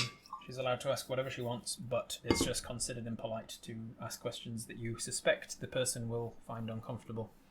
It may be that fey creatures are perfectly happy talking about death. It may be that it may be a product of the fact that despair and sorrow don't really exist in the Feywild, and so maybe people fear death in a certain way, but they don't really they don't fear it to such a degree as the material planers maybe. All right, bit split on this decision. 37% of you wanted to say in a pit, 26% wanted to say I don't like to think about it, and 18% of people said I want to ask that your questions are a bit rude. So if I'd dropped these two, I'd be another 19%, which would have been enough for getting that across the mark. So we're gonna go again with just the top three answers. Oh wait, no, wait, that's not how that works. That wouldn't have been enough to get your questions are rude across the mark, so we're going to drop that one as well. So in a pit or I don't like to think about it. In a pit baits her to waste a question on follow-up. That's a good point there, Batman. We could bait her into just like wasting more questions. Like you do in Never Have I Ever or whatever. If it's like, I've never broken somebody else's bone or something, and they drink, and then you're like, whoa, what happened there? And they're like, you have to ask another question to find out. I'm not giving you the story. With 63% of the vote, we decide to answer in a pit. And so she asks, how and when do you imagine you will die? And you say, well, judging by my past experiences, I think in a pit would be a logical assumption. Hopefully, far in the future. You drink the soup, and as soon as it touches your lips, you are met with a citrusy aftertaste to it, and you realise that the chunks of white fruit are quite sweet and very soft. The fruit has a very tart bite to them, like spicy mangoes. And afterwards, you realise that your perception for both taste and smell have been heightened just by nature of eating this soup. It has given you advantage on all taste and smell perception for the next X amount of time just by eating this lavender soup. It's a very small serving, obviously. It's a many-course meal. But you now have a question that you can ask of anyone at the table. Who do you want to ask the question of, and what do you want to ask? Let's put it to a poll again. who to ask our second question. Mary G, Wild Woman, Rikash the Centaur, Dopnaish, or Dryad. Maybe our question should be direct to the Merry Gentleman's servant and ask, are questions of death and fears usually considered topics of comfort in the Feywild? As a very pointed sort of passive-aggressive barb towards her. That could be good. Alright, but 54% of Apis decides not to ask Dopnaish about that yet. We're going to ask the Wild Woman a question. So what are we going to ask the Wild Woman, everybody? As we are eating our soups. Lady of Donga, do you have plans with the main goal to cause ruin, harm, or pain to the Merry Gentleman? Jeez Louise, just going straight in there. If she has ever had visitors from the material plane, we could ask her that. Let's ask the Wild Woman about the Fey Council to help the Merry Gentleman out. Not really passive-aggressive, isn't it? It's more directly aggressive, yes. But I just was thinking passive because it's like not directed at the person who was doing it. If she doesn't care about being told she's rude, the question to somebody else is going to be even less effective. I mean, we could ask the Wild Woman that same question, a little less passive, a little more aggressive. True. Yeah, you could just ask her the same question. Are questions about fear and death usually considered polite here? Let's not cheek off the demigods, please. You could ask her, what's your opinion of the host? What's your darkest secret? What's on the agenda of the Fey Council? You seem very curious of the material plane. Did you ever visit it? Ooh, there's a lot of possible questions here. How are we going to narrow these down to 5? I've heard of the Jester. How was your last interaction with him? Ooh, that's good. Alright, so what's an effective way to defeat an Archfey? Jesus. Why is this interest of yours about death? What is the bias? How she thinks she will die. I'd pry into council business with the question, asking her about fear or death is a toss question. What is your greatest weakness? How would one learn to ride a dragon? Oh man, so many things. Do you ever blink? That's a good question. Do you ever blink? I know someone who would like to know how to defeat an Archfey. What is the true name of the most powerful creature you know the true name of? Ooh, damn. Shit, man. Alright, alright. Let's put it to a poll and let's try and narrow this down into something. What to ask the Wild Woman?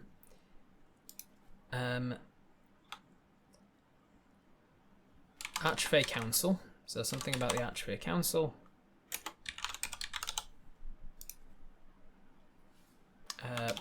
Personal weakness slash information. So like personal weakness or information. So I'm trying to lump together things like people were saying, what's your weakness? How do you think you'll die? That sort of stuff that's like directed at her. Stuff about the Archfey Council. Something about their agenda. Something about her agenda, like what is she really doing here, and what is her opinion of the Merry Gentleman? What is her need for curiosity around the material plane? Ask her something about the material plane. We could definitely dig deep into dangerous territory very quickly here, so be very careful. Yes. Something about the Jester. I'll put the Jester down as well as an option. All right, 1 minute to decide what to ask the Wild Woman. Are we going to ask her something about the Archfey Council in general, like what's their purpose, how many on there, who are they, what's their intention with the Merry Gentleman, what's going on with them, blah blah blah, anything about the Archfey Council as a council. Personal weakness or information, asking her like, how do you defeat an Archfey, or what is your weakness, or what is your curiosity with this, and asking her like, as the question of rudeness would also come under the personal weakness information, like trying to get at her and be like, what is your why is it that you think it's okay to ask somebody a question about fear and death?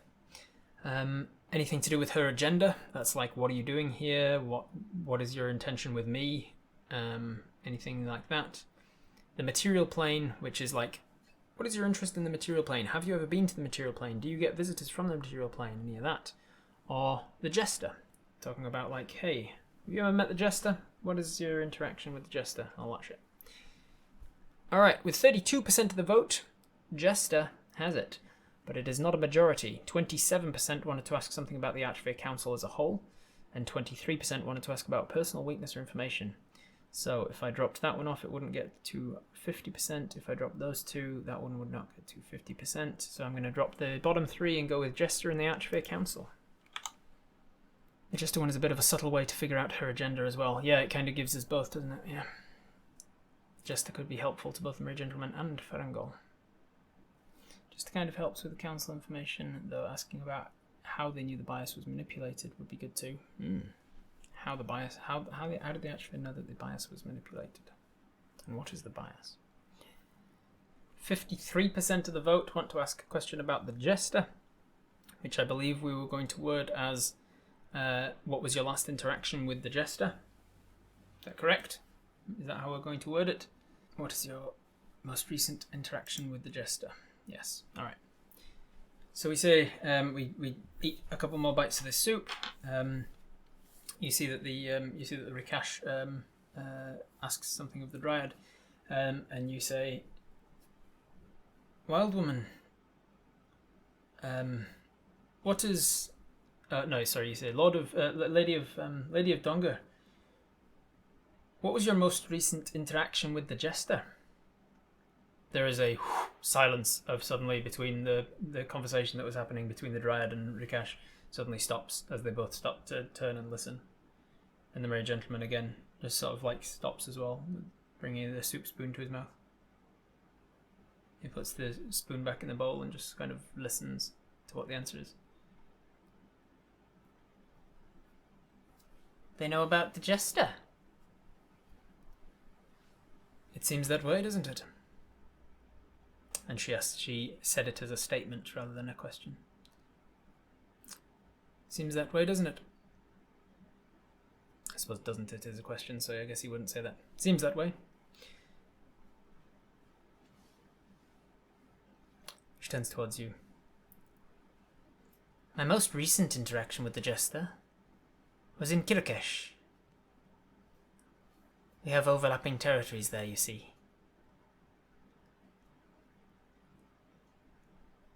Kirkesh is a very hot country, and they needed some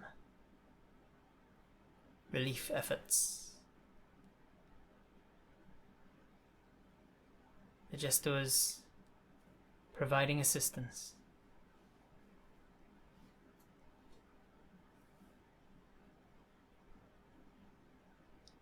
I trust that answers your question. Not exactly. I asked what your interaction with the jester was, not when you met.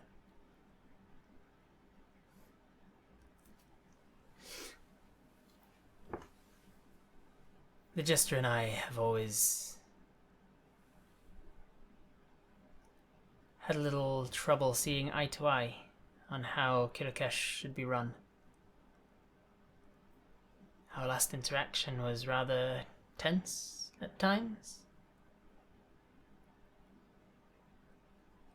They had their usual fun, pranking me.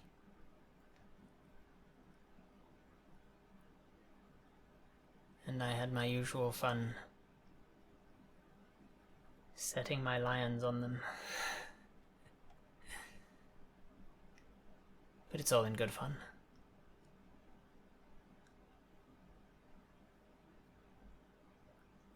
I trust that answers your question. How does Jester look like again? Has Rob described it once? I don't believe you've ever met the Jester, so well, I know you haven't met the Jester, and I don't believe you've ever read a book about them with like an annotation or anything, a description or an illustration, so I don't think you would know what they look like. She's unsettling as all hell, but hell, I don't want to talk to her anymore. Yes, that answers my questions. Jester is a bad dude. That's reductive, but yes. By our standards, he's bad, but by face standards, who knows? Their logic works differently. Yeah.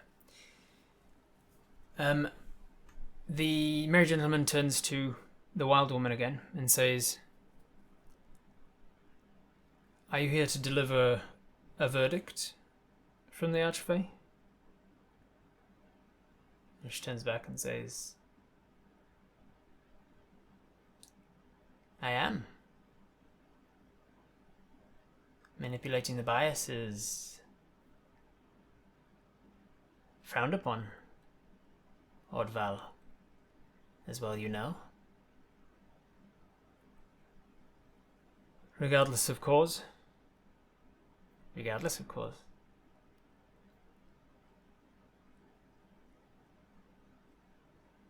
You are to be cut from your, you call them champions,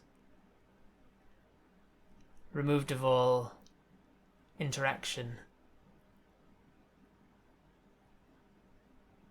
His eyes kind of go wide, and his pretense of trying to keep a poker face drops to one of concern. Cut of all that is preposterous. She says, "For a time, temporarily, cut of interaction. Indeed. You have to be temporarily cut of all interaction with your champions. For how long?" "Just a moon." "Very well. I'd scrape the silverware at that." That's a good point. Let's roll you a dice cam. Silverware check. No, 4. Okay, so 4 for scraping the silverware is still not good. I think you do scrape the bottom of the bowl, but because of the kind of hush from everybody at that time, it's covered by like the sound of somebody gasping, maybe, I don't know, or the sound of like the merry gentleman putting his cutlery down in despair at the not despair in disbelief at the being cut from his champions, and his cutlery clattering onto his plate is covers the sound of your scraping. Just for a moon. And then he picks up his cutlery and he kind of like dismisses it as like, fucking what's a moon to an Archfey? And then he takes a sip of his soup and she continues, "Oh, but I should also mention, we're going to reverse what you did with the bias. Speed it up in the other direction just to counteract your mistake." And his eyes go wide again. His jaw tenses. He drops his merry disposition for a second and looks at her.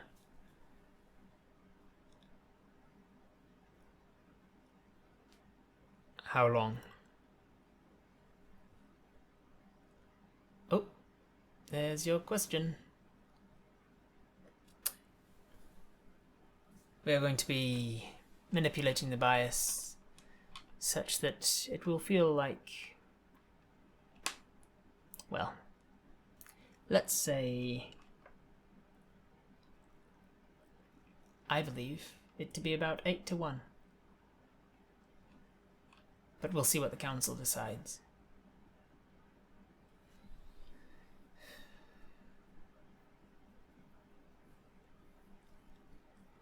The merry gentleman just kind of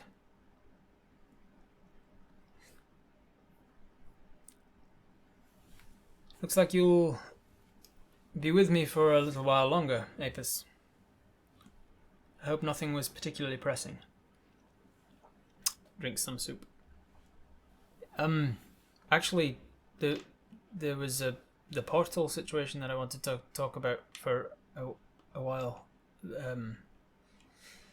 We'll still discuss that. I have ways to help you with that situation, and it's not as pressing as you may believe it is. Right. There's just like this awkward pause as like sups soup from the tip of their spoon, and then you hear like a spoon scrape on the bottom of a bowl, and you look across as Dopnaish just tink tink touches the spoon to their nose, and then just keeps drinking the rest of their soup.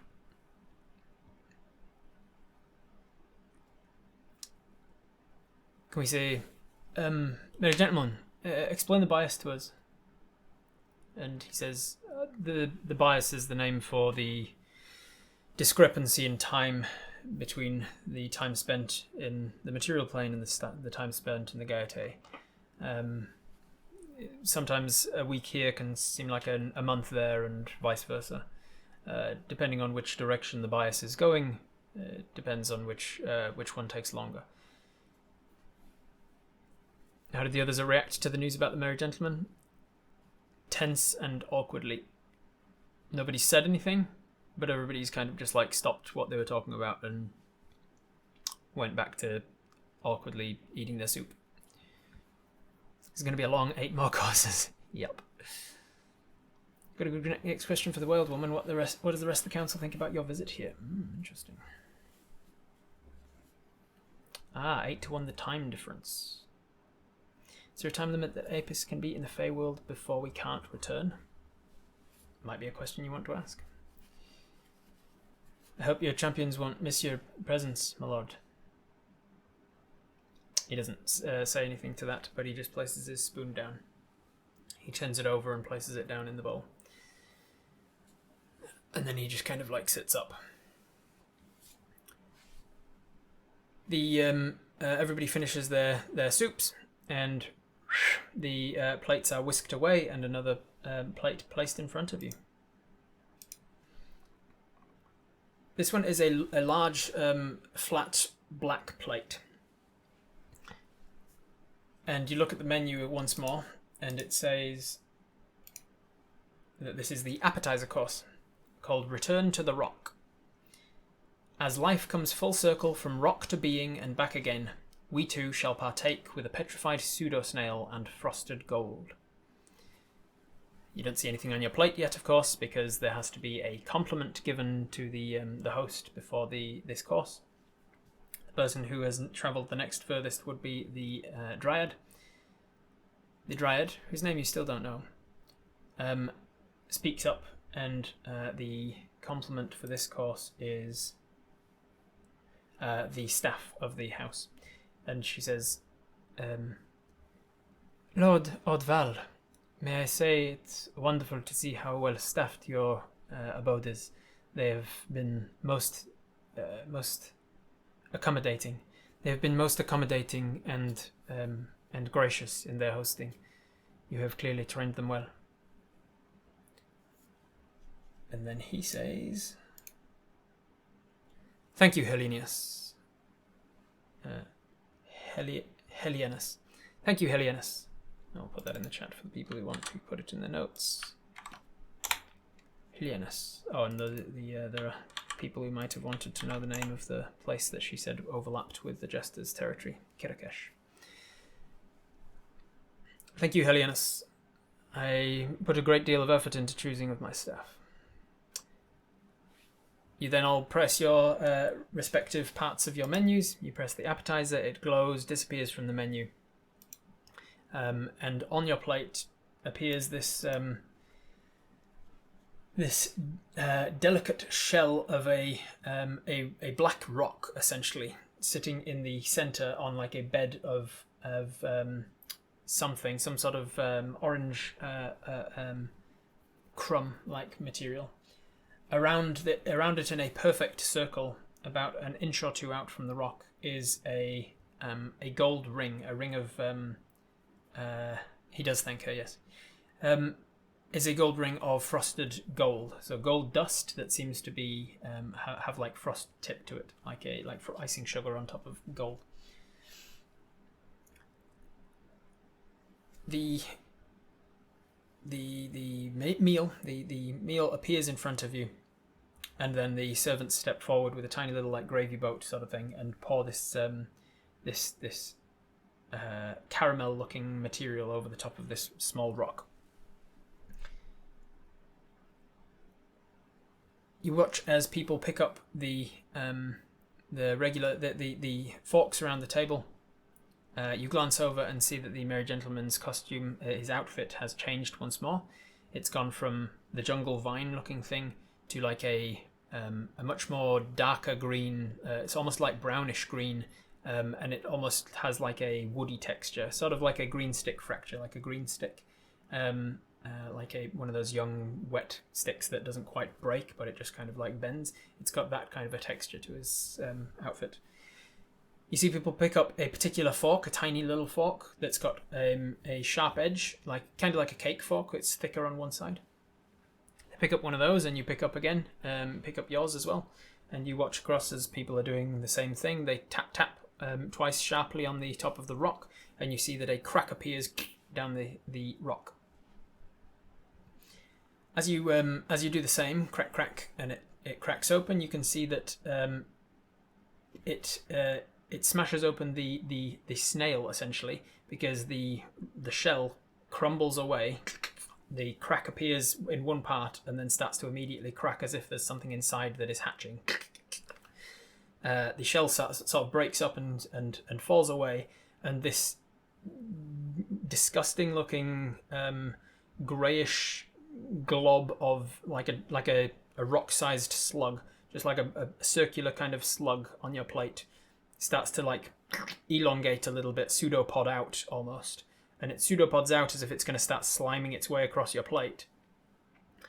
Almost immediately it touches the ring of gold, and where it touches it there is a very quick sort of chemical reaction thing that happens that starts to harden it again. Try the grey stuff, it's delicious. Sweet reference. It starts to harden and petrify, and it petrifies back up into a rock-like substance.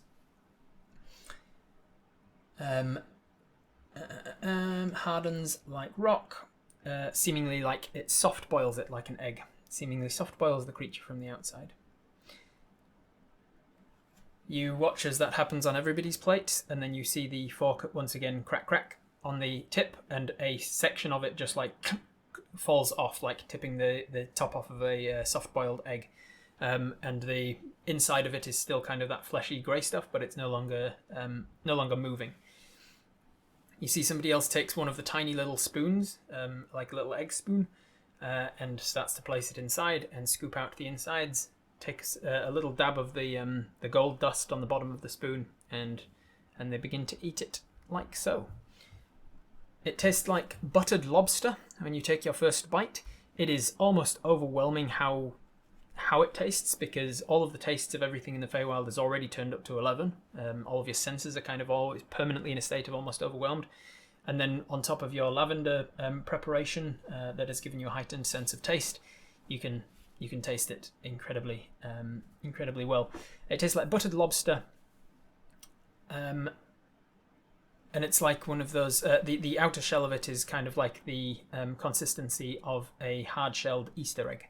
So you just need to crack the surface, and the rock-like petrification on the outside can be eaten as well, it seems, as you see somebody pick some up with their fingers and just delicately snap a piece off in their mouth.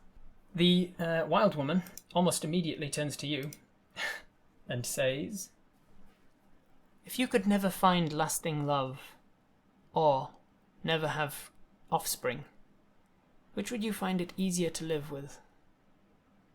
Or live without?" Pick up the shell, suck out the middle, and say, offspring. Just so we clarify in our own head, when we get the sending message, it was sped up, so that means the Feywild was slower, so now it's going 8 times faster.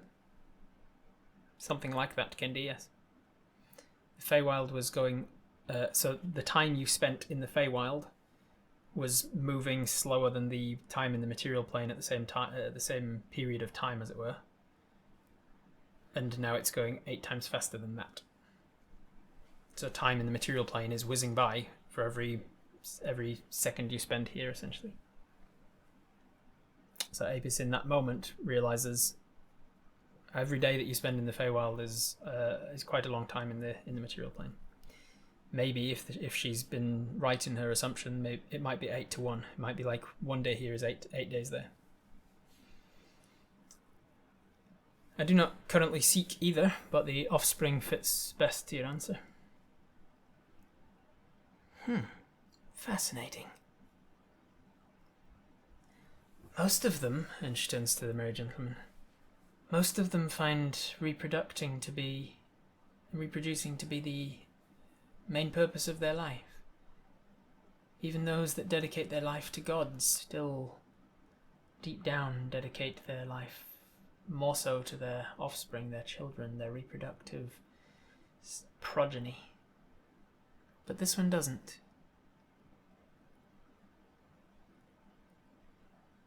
It's fascinating how strong this love is. This capacity to prefer finding this chemical of hormones in the body. And one would prefer that to such an extent that they would rather give up an entire lineage. She turns back towards you.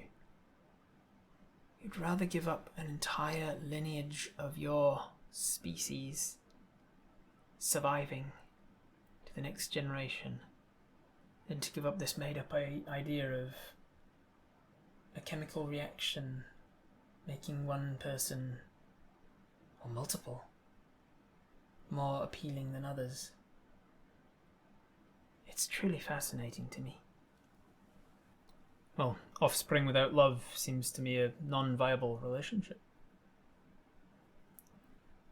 Curiouser and curiouser.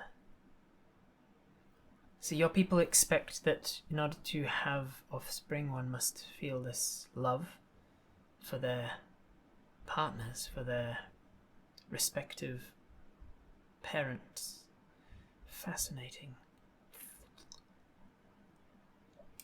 I'm not the only dwarf. There are many who will carry on the lineage of my people.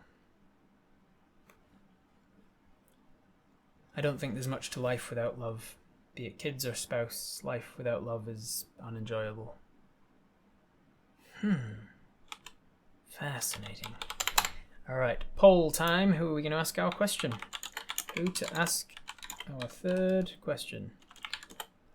We asked the wild woman something, so that line of snubbing her is moot now. May as well lean into it and get beneficial information from the merry gentleman. Oh, interesting. 55% of people want to ask our third question to Helianus, the dryad that sits on our right. What do we want to ask Helianus, everybody? Remember that they did not give us their name, so we should not address her by it. Well remembered, Creative Garden. The best wood to make panpipes out of. Ask why she's here. Ask how's the food. The people who voted for Helianus, what do you want to ask her? Put it in the chat. You can just ask her a name. What can we call her? What is it that brings you here? Do you come here often? How many have proved that they were to see them? How many people have proved they were here to see the merry gentleman the same way that I did? Interesting. Get her to tell a little about herself. Like any dinner, I was thinking keep the heavier questions for dessert. Let's ask something light. Ask her favourite part of the woods. How did all the members of the council vote in the issue of the bias? But that's the word wild woman. Sigh. How would you tell me about? Would you tell me a little about yourself? How are you enjoying this game? What do you find the most important aspects of a Fae? What is it brings you here is a good one. What wood is best used to make panpipes from? Tell me about yourself. All right, let's put it to a poll. What brings you here? Tell me a little about yourself. What wood would be the best for making panpipes out of? What's the most important thing about being a Fae? Or can you tell me something about each of the guests at the table? Which was a latecomer to the additions, but is winning by a landslide so far. With 63% of the vote, you decide to ask the Dryad to tell you a little about each of the guests. You turn to her and you say, I don't have your name yet, so I do not wish to address you by it. But, and as you are about to continue, she interrupts and says, you may call me Helenia. Hellenius. You may call me Hellenius. Hellenius. What's a piece of interesting information that you know about each of the guests at this table? She smiles, and you hear like wood crack in her face. She's not made of wood, it seems, but it seems her skin has the same texture and qualities of wood. And it cracks and like moves and groans over each other like segmented wood plates. Seems to enjoy the question. It seems like it's a new question and a question that she wouldn't have been asked before, or not in this form, or maybe for a while. Maybe she seems to enjoy the novelty of the question. She says, "I will start with myself. I am a dryad of the Dren Grove. I was not always. I moved from my grove in the north. Came from the island of Bokala, and I was brought here through wandering means. And when I arrived, I was graciously taken onto the staff by Lord Ordval, and was gifted with a position in the Dren Dryad circle." Is she the one that guided us here, or a different one? Now, I'm not saying Apis is racist, but I am saying you are unfamiliar with dryads, and so they might look very similar to you, and you might not know when they change outfits, or whether they change like leaves. Do they grow different flowers at different times? You might not be able to tell. So I'm going to roll you an investigation check, and I'm going to see if you can tell whether she is the same one or not. 11 plus your investigation of 3 takes you to a 14.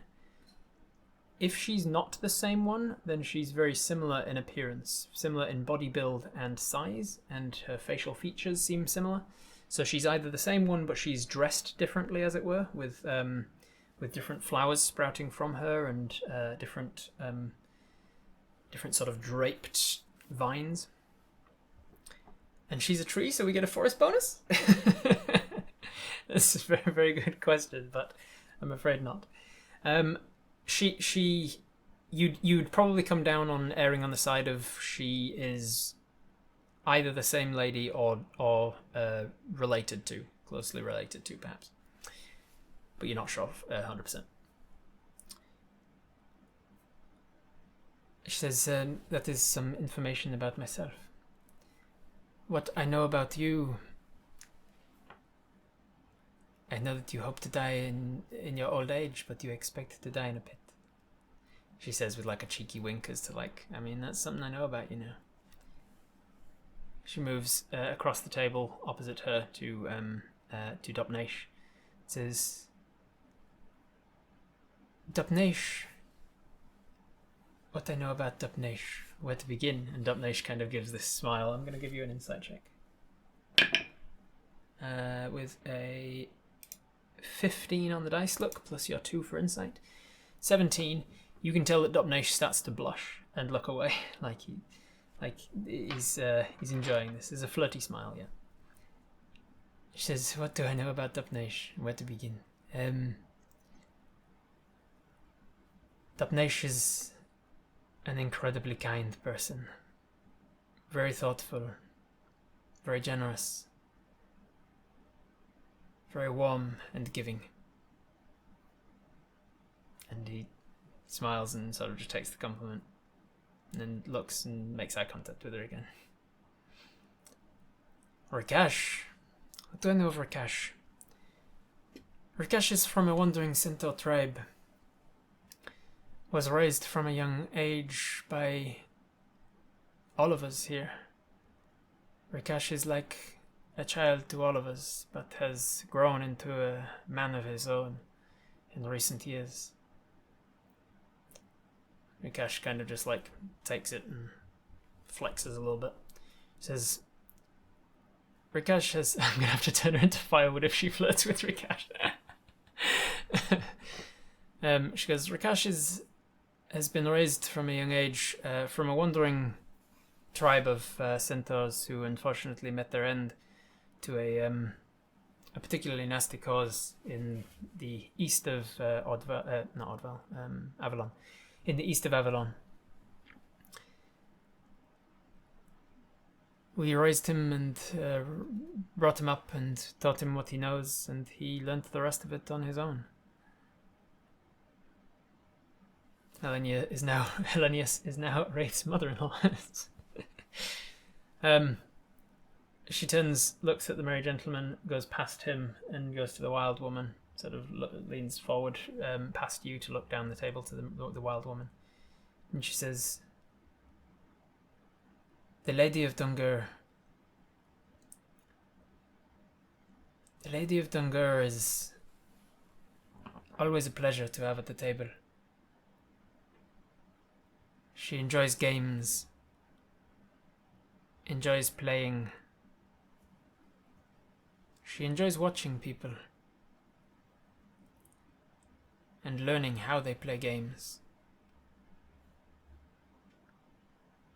She is beautiful.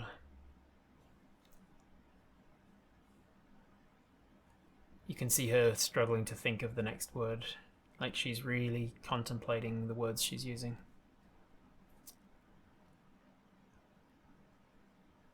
She has a great curiosity. Cow. Diplomatic answer. Isn't Rikash a centaur, or is he sitting at the table? He's not sitting at the table, he's kind of kneeling. He's got his front legs down underneath him like a horse when the horse lies down. Not supposed to lie, so she genuinely enjoys her presence here. It seems that way. Excellent diplomacy, Fancy. She's a cow? Is that the word you're looking for? She's a cow? Finally, she turns to the merry gentleman and says, The Lord of Avalon. What do I know about you, Ordval? And the merry gentleman cocks an eyebrow and says, I'd be careful with how you answer, Hellenius. And she sort of laughs and says, The Lord of Avalon has a mind like I've never witnessed before. Incredible would be an understatement. He is a brilliant man.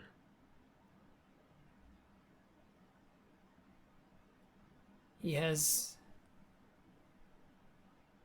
games and plans and ideas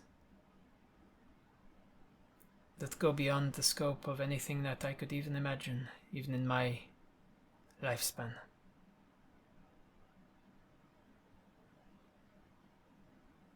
And I am very grateful to get to work so closely with him. The gentleman kind of cocks one side of the smile, and the pleasure is mine, Hellenius. You have been a true honor to this team. I could not protect the Dren tree without you.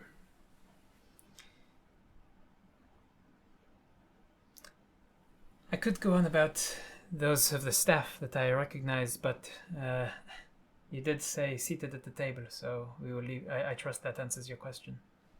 You say, it does. Thank you.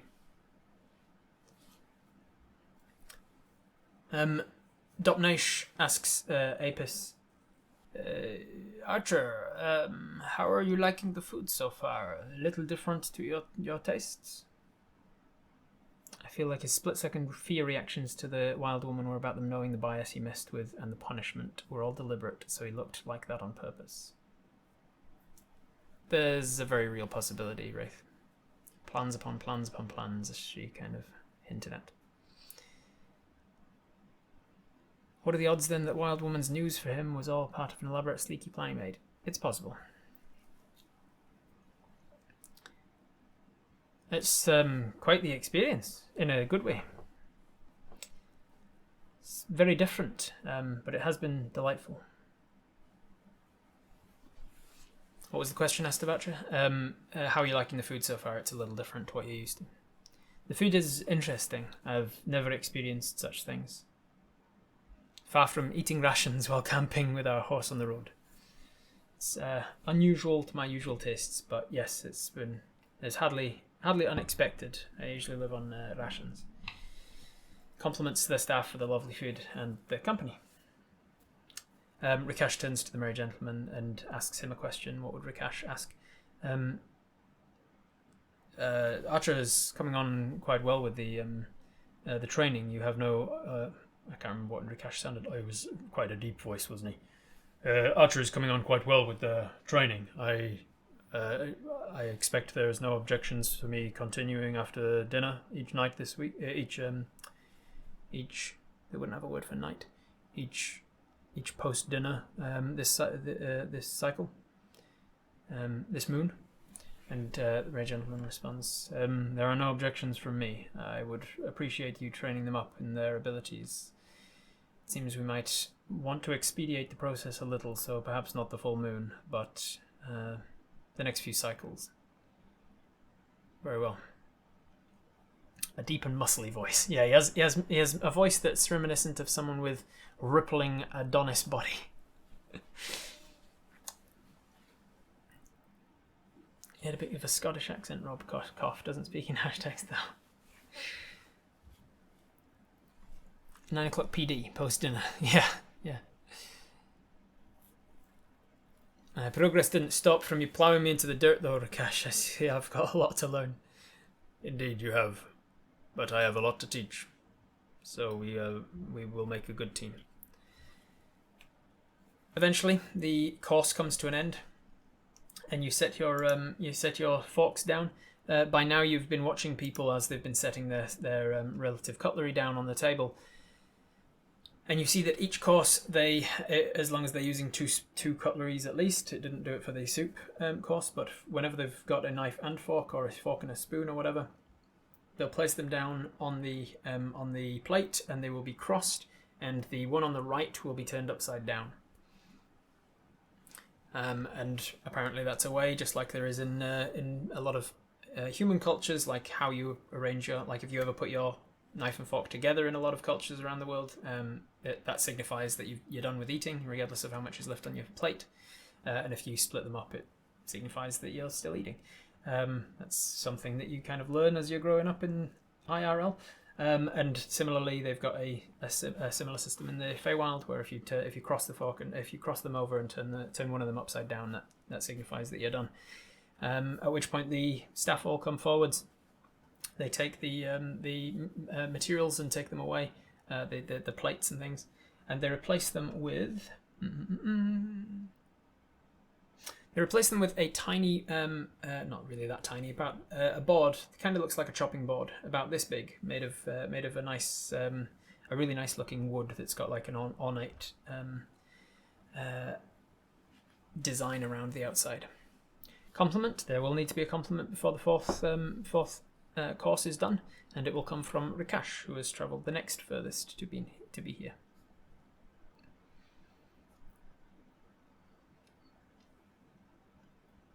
Alright, Rikash gives the compliment. The fourth in line goes the decor, the house, the staff, and then the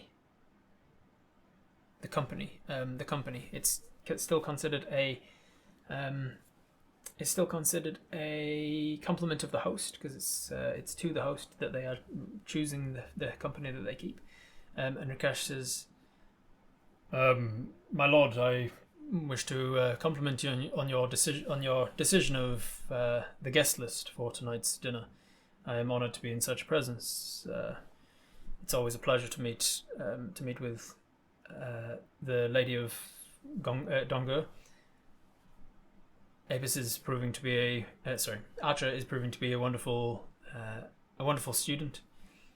Hellenius is a delight as always, and Upnesh is proving to be wonderful company, a wonderful seating companion."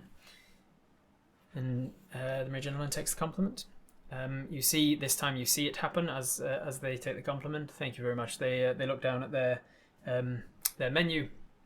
And as one thumb touches the next item on the menu, which is the salad course, the other hand goes down their outfit, and it changes it from this woody texture to, let's see, what would it be now? It changes it from a woody texture to like a moss. It kind of looks like his suit is made of moss this time.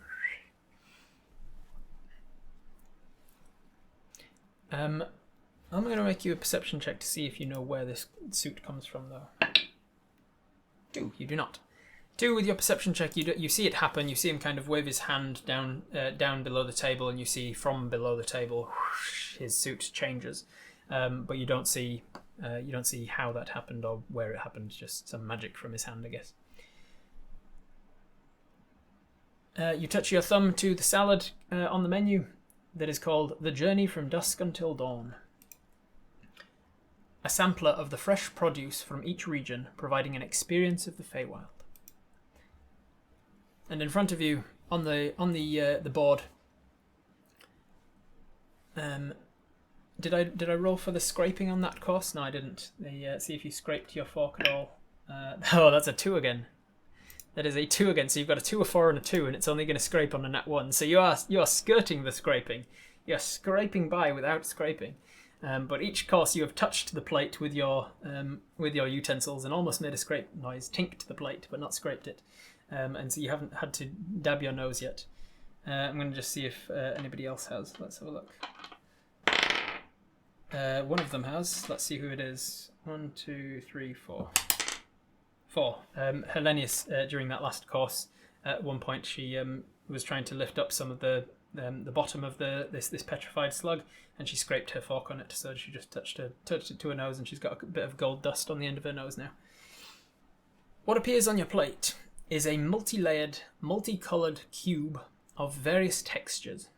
Imagine a 4x4 Rubik's Cube of like little gelatin squares, essentially, but each piece is made of like fruit or different pieces of raw vegetables and things like that, and it makes up this like beautiful multicolored cube, and it's on this bed of green something. You begin to you pick up one of the forks that you watch everybody else pick up. You pick up the same, and you can see that the wild woman is still looking at you with excitement. This course, she doesn't pick up a fork first. She realizes that you're watching her, so she just doesn't pick up a fork. So you instead are watching around the others to see which fork they've picked up and analysing it from everybody, and you eventually manage to pick up which fork they'd picked up. And once you do it, she kind of like giggles to herself and picks up the same fork and begins to eat. And as the tongue processes each of the cubes in this little cube, a new flavour of this salad interweaves into the salad to create a new experience on the whole. So each flavour stays in your mouth after eating the cube, even after swallowing it. And then you take another of the cubes and it adds to the same flavour, and it gets better and better. It's kind of like music that just starts with a beat, and then the bass comes in, and then the lead guitar comes in, and then like the synth or whatever. It's kind of like music that's layering itself, but with tastes in your mouth.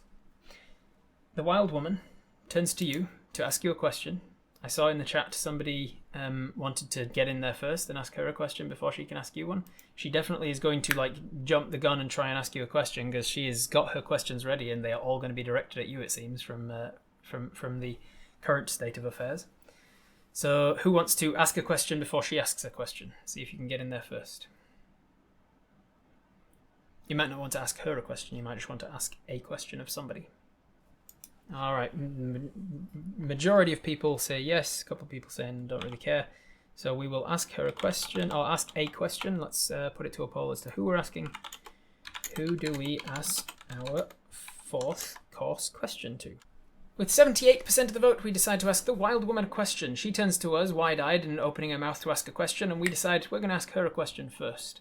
How did each member of the council vote in regards to the verdict you delivered? What is the most impressive trick each council member has pulled? Ooh, wow. All right, so I'm going to grab this one, copy. I'm going to put it into a poll. Bollocks, I can't put it into a poll because the poll won't ask questions of that length. Just put me a thumbs up or thumbs down in the chat. Do you want to ask the question as it's worded? How did each member of the council vote in regards to the verdict that you just delivered? Put a thumbs up or thumbs down. So yes, we're going to ask that question as it is, or no, we're going to ask a different question. All right, overwhelming yes so far, so that is what we're going to ask. We turn to her, and just before she asks her question, which seems to be starting as... She starts with, why do you... And then you cut in with... How did each member of the council vote in regards to the verdict you delivered? Her she seems like taken aback for a second as to your like interrupting of her question, like with your own question, like you had it ready already. She smiles. She looks across at the merry gentleman. The merry gentleman, who puts his fork down, looks across to her with an expression that to you reads as, "Go on, I want to know this as well." She licks her lips, puts her salad fork down, and says, "Well," and that's where we're going to leave it for today. I will pick up here next week. Thank you very much for joining us. If you want to be in with a chance to actually participate in this yourself, see the menu and maybe come up with the questions for the rest of the meal, make sure to join the Discord and enter the Twitch Tales chat where we can discuss this game between sessions. Thank you very much for joining us, everybody. I'll see you next week. Bye. We had fun here today. But you know what else is fun? Liking and subscribing. Thanks.